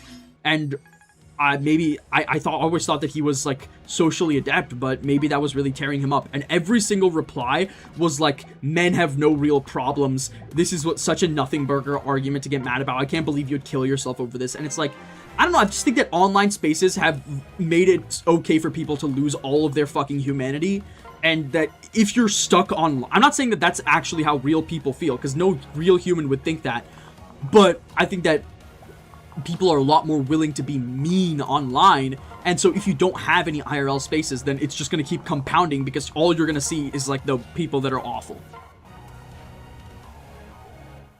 How old am I? I'm 21. I'm about to be 22 in, like, less than a month.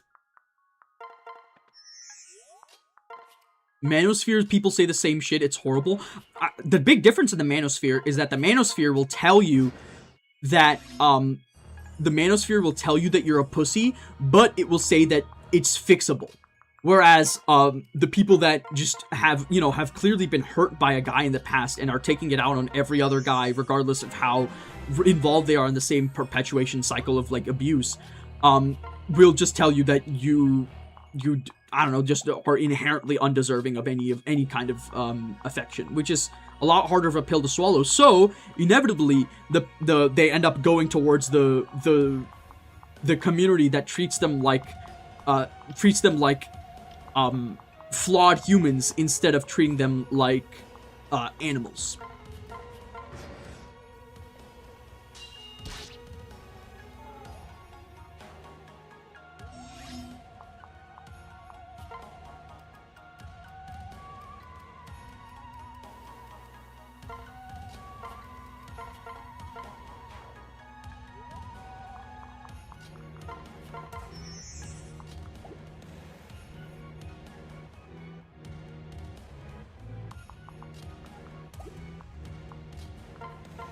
You can't take those people seriously. Oh, I mean, obviously, you shouldn't take those people seriously, but a lot of times it's hard to tell whether there's any other option.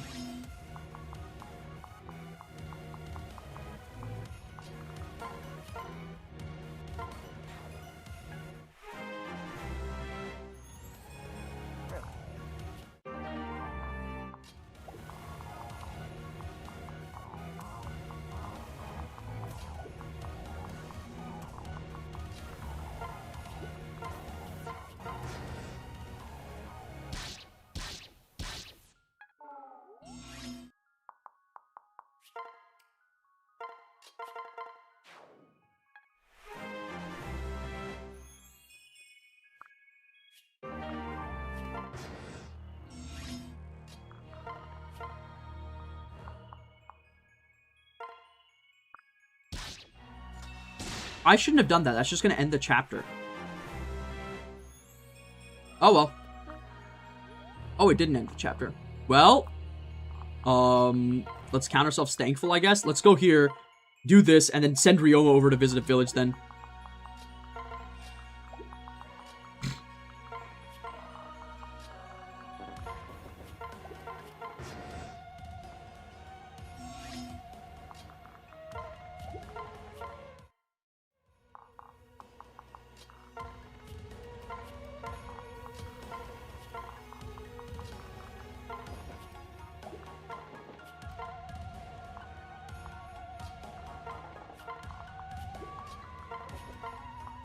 Ryoma's kind of chopped, I'm not gonna lie. What the fuck? Are we looking at the same unit?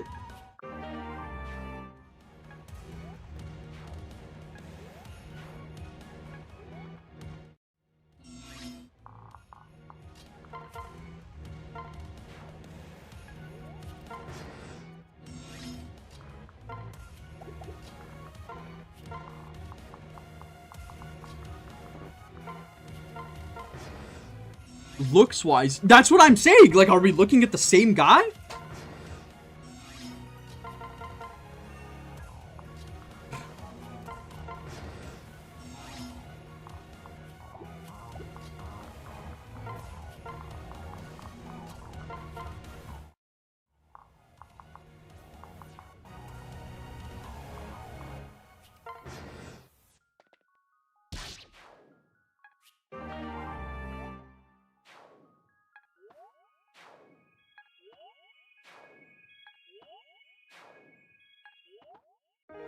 How, Sway? What? He just got hit twice by a fucking berserker? Fucking hell, okay. This is actually really fucking bad. Okay, we gotta get this kill. Maybe I'll get a level up for speed that makes it so I don't die. Okay, I need to send somebody over there that can actually handle him.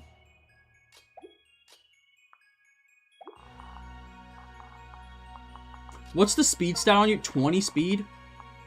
Oh my god.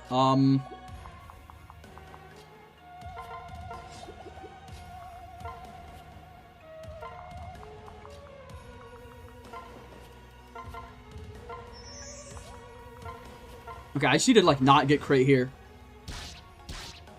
Okay, there you go. It's just that easy. It's just that easy.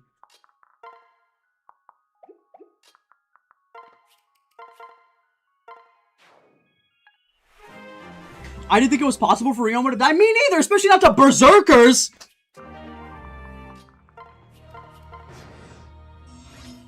He had Bushido active and everything, dude. Like, he literally... That guy probably had, like, 4 hit on him and just hit crit him. Fuck my Chungus life. That makes things a lot more complicated.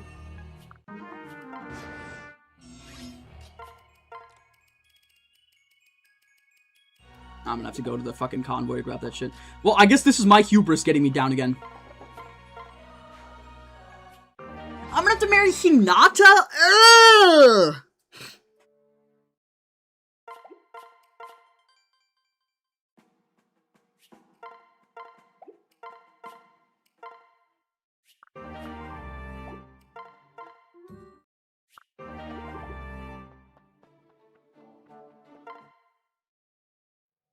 Oh my god. Okay, this chapter is easy. The chapter after that, what the fuck is Birthright chapter 19? Birthright chapter 19.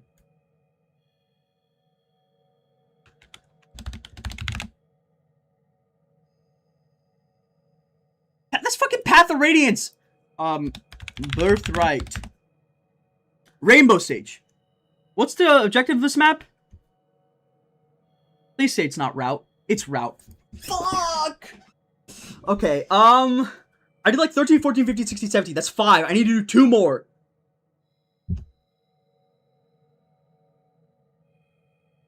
How are you beating Rev without Ryoma? It's actually fairly plausible.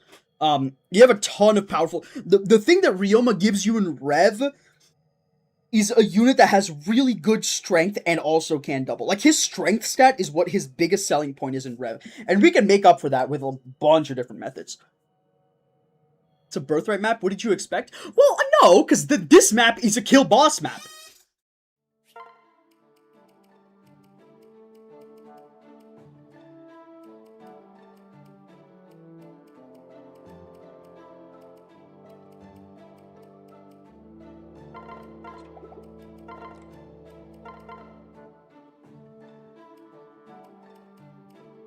I don't hate going into hero here. I really don't hate it.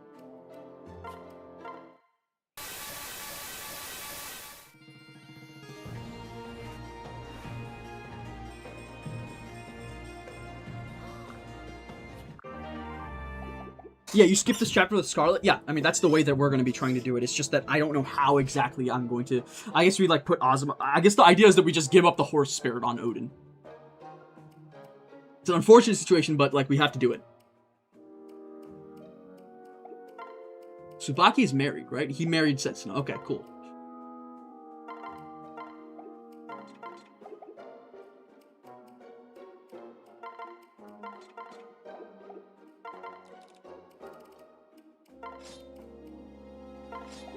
Okay,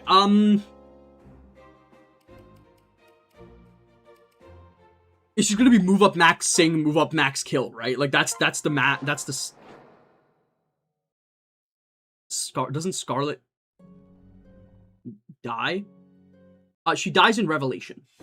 So you get to use her for the entire fucking campaign in this route. So we can go like, okay, if we go like, let's say we carry the flame. So we go like 1, 2, 3, 4, 5. Well, okay, how far can Azura reach? Do I have a fucking... Okay, hold up. Separate you out. Do I have anybody that can use the Beast Killer? You can. Okay. I'm just gonna check the math on this here.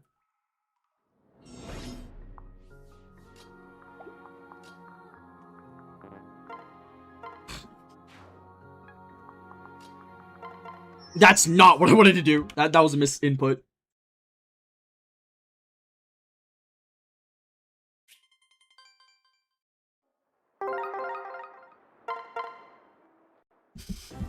Okay, let me think about this. The fuck are we gonna get to kill? Oh, hold up. What? No.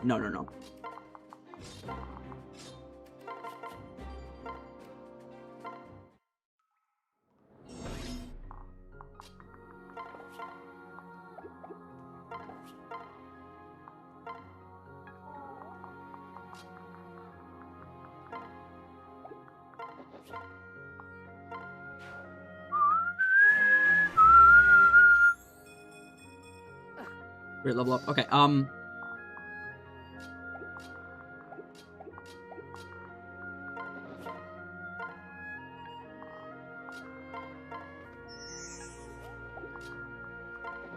sorry, Leo. Today's not your lucky day.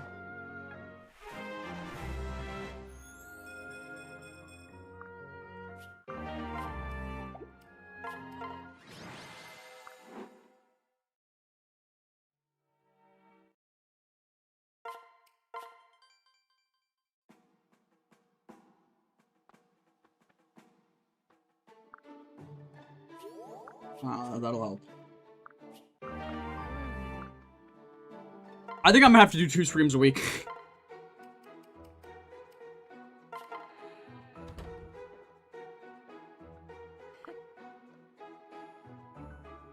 Listen, I hope that if you guys take something away from the second half of the stream, it's that if you have a guy friend that, like, I saw, like, if you have a guy that you're, like, acquaintances with and he he is clearly like going through it. You know, just it's you don't have to be super obvious about it. Just give him like a slight compliment on something. I'm telling you, that motherfucker's gonna remember that for the rest of his life. Be sure to... If you have a guy friend, fuck him for his soul. Come on, okay? Well, okay, that would obviously be the ideal situation, right? If you're like, if you want to... Well, you know, that's the logical extrapolation of the argument here, which is that if you're like, I'm sure you'll definitely find somebody. Then, if you're not a coward, you have to be that somebody. But I digress.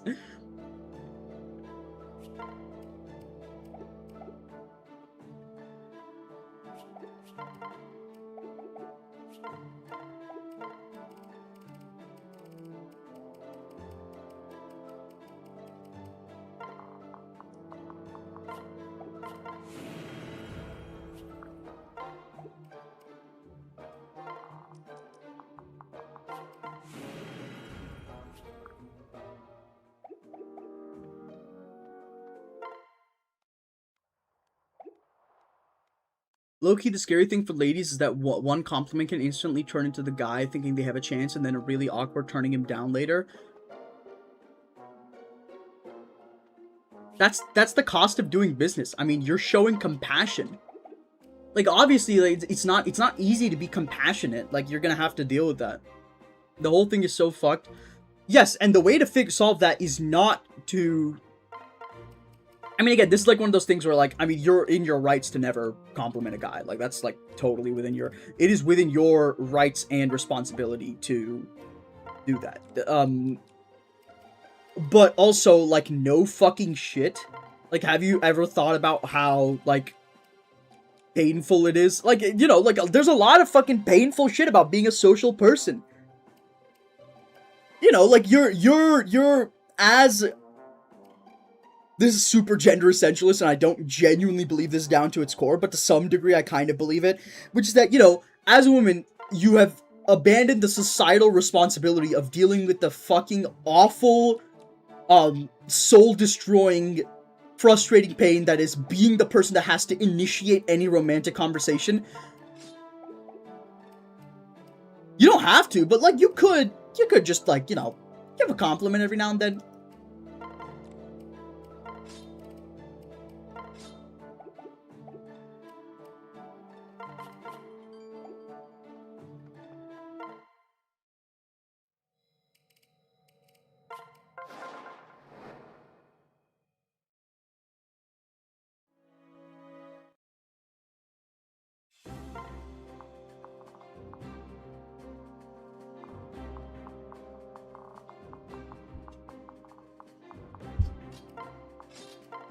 This is the Sakura situation.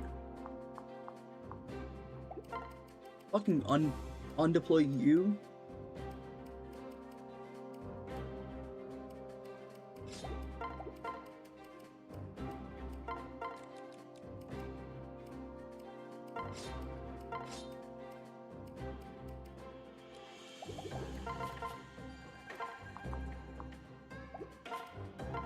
Just go for it, man. This chapter is not that hard.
End the turn.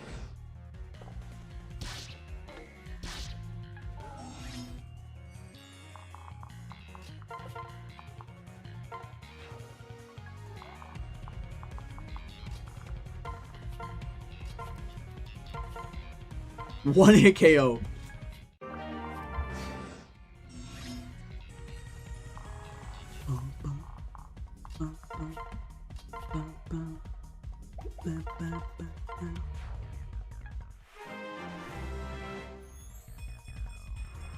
Great level up.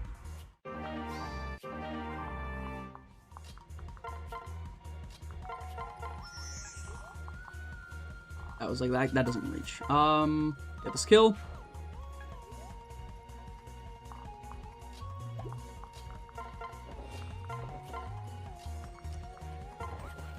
That's gonna fucking kill me if I did that. Thank God I did not do that.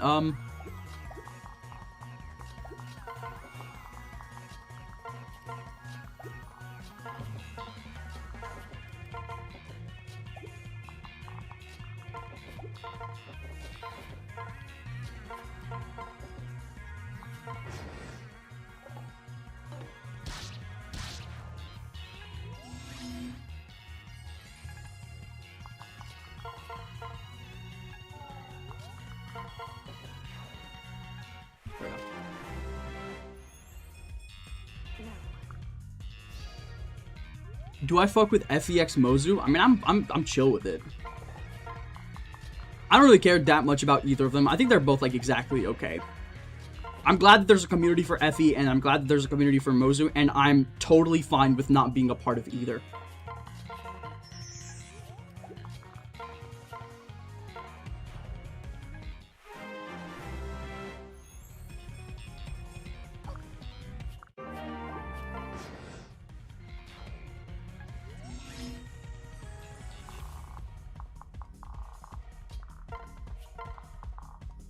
This Sakura is annoyingly just barely not fast enough.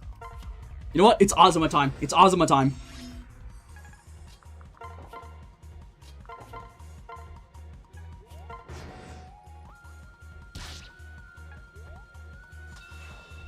Yup.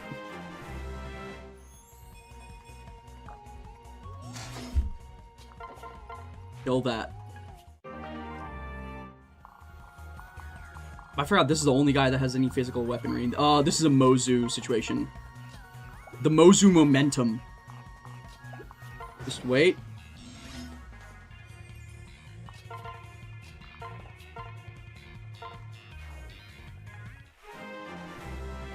Okay. Can we please get some fucking defense, dude?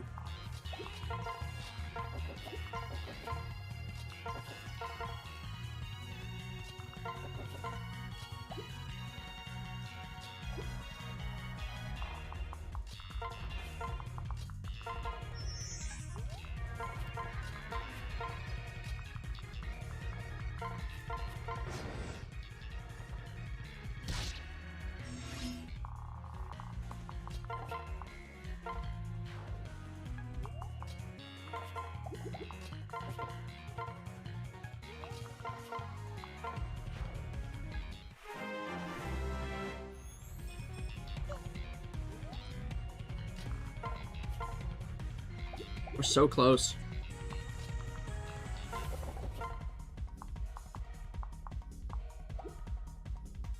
You do like 14 damage to me each. I don't give a shit.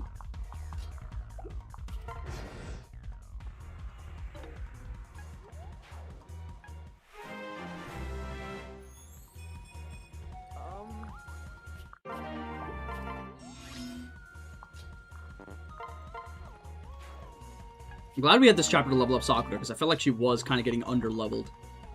This guy's not a fucking problem. These guys are kind of a problem, though. We gotta, like, just deal with them quickly, and I think the best way to deal with that is just, like, Setsuna. Who the fuck even opens these chests? Saizo? Saizo? Where the fuck is Saizo? Saizo.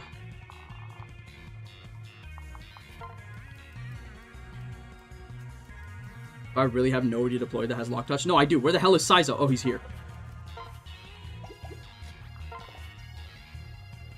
Oh, she has a chest key. I was like, why the fuck can she open the chest? She has a chest key.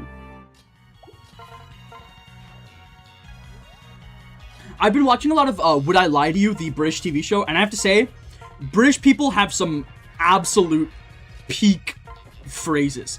Like, taking the piss is one of the best phrases ever.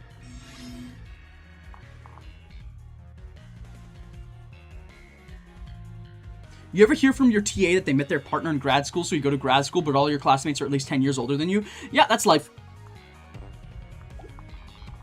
Listen, this is like an insanely black pill take, but if you are under the age of 35 and you do not have a partner, you need to make sure you are totally at peace with the fact that you might never ever find someone no matter what you do.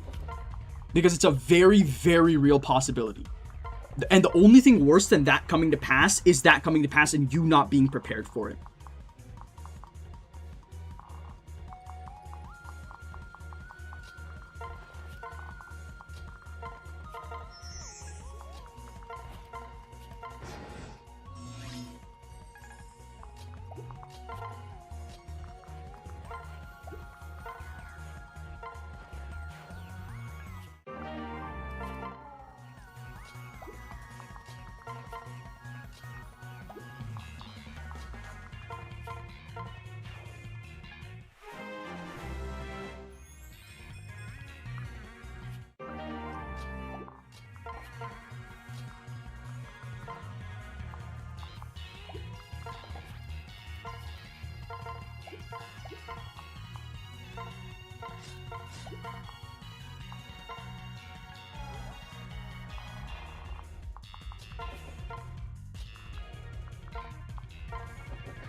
I can't lie, this Dark Falcon Azuma has been good, but like I probably would have just preferred Great Master, though I can't act like he's not been good.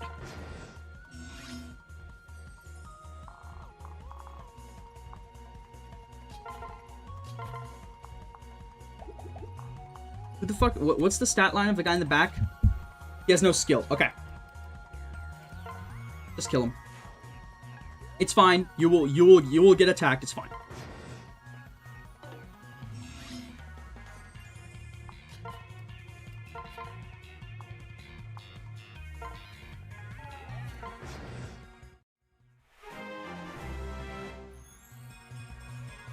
Great level up.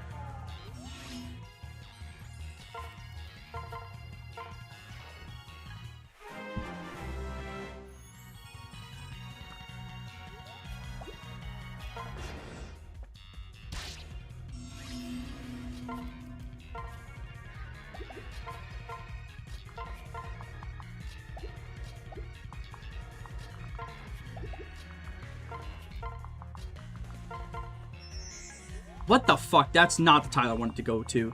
Alright, dual club.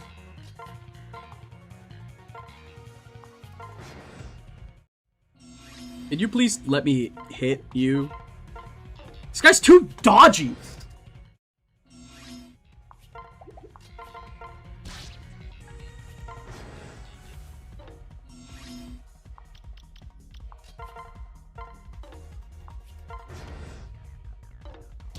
Jesus Christ, fucking hell.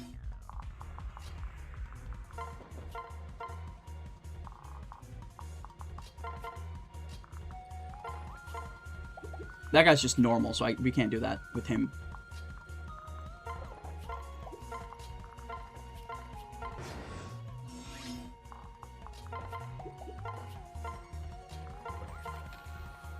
I was like, it's a Wayne Festle, I think, but I wasn't sure. Aren't units in Birthright a lot more frail than units in Conquest? Absolutely not true. The units in Birthright and Revelation have insanely pumped stats compared to Conquest. The difference is that Conquest units feel a lot more bulky because they have skills that, or rather challenging to deal with, because their enemy compositions and their skills result in them being functionally a lot harder to take on.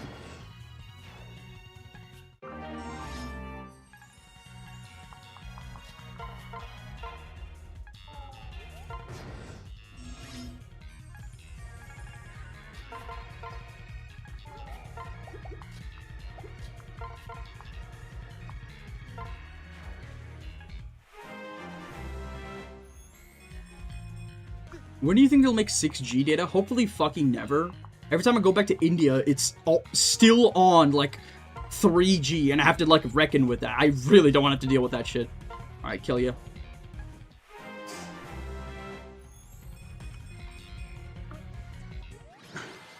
I think Setsuna might unironically have already capped speed.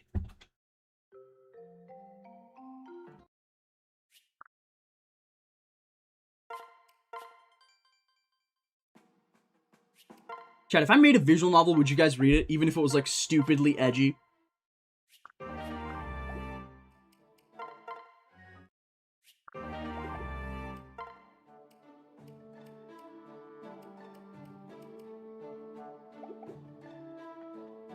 I'll take that as a no.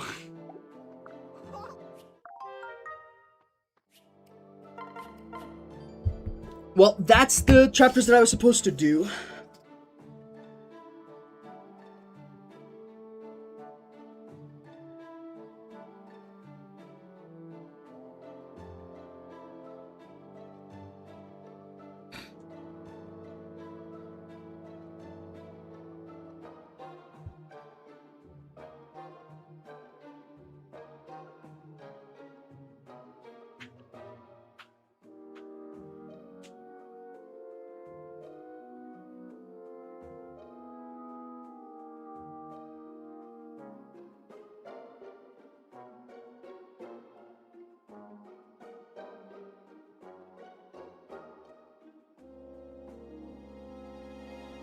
Okay, before we go, I need you guys to see a fucking hilarious video that I saw on the TL. Hold up.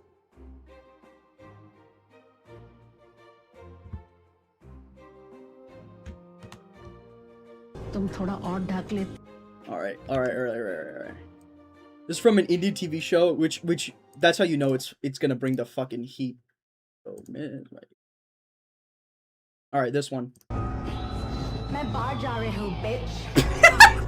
बेटा तुम थोड़ा और ढक लेते तुम्हारी अपनी safety के लिए कह रही हूँ ये आजकल का फैशन है जितना नंगे हो सके उतना कूल है समझी तुम्हारी पुरानी सोच बकवास है I'm gonna go drink 50 beers and smoke 75 cigarettes and kiss 100 boys now. बेटा मैंने तुम्हारे लिए सारा दिन लग के ये स्वेटर बनाया है देखो ये लो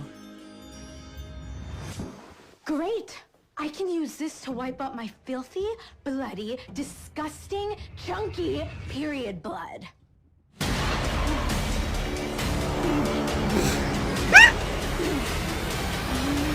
She's the actor that's playing the granddaughter is fucking killing it, by the way.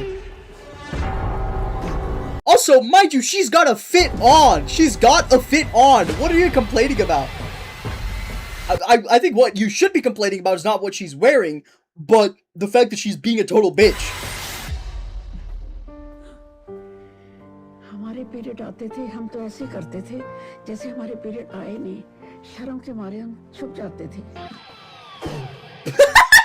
I forgot she comes back. बेटे तुम कब घर आओगे मुझे रात के अंधेरों से बचाओगे Okay, first of all, it's funny in and of itself, but listen to this. I need you to listen to the background music. This shit is straight out of a Nitro Plus visual novel. जितना नंगे हो सके उतना cool है समझी तुम्हारी पुरानी सोच बकवास Listen to the piano.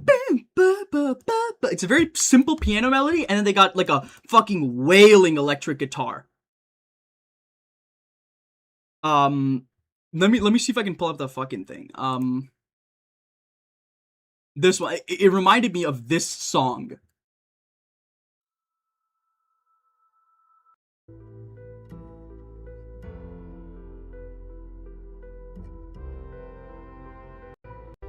Hold up.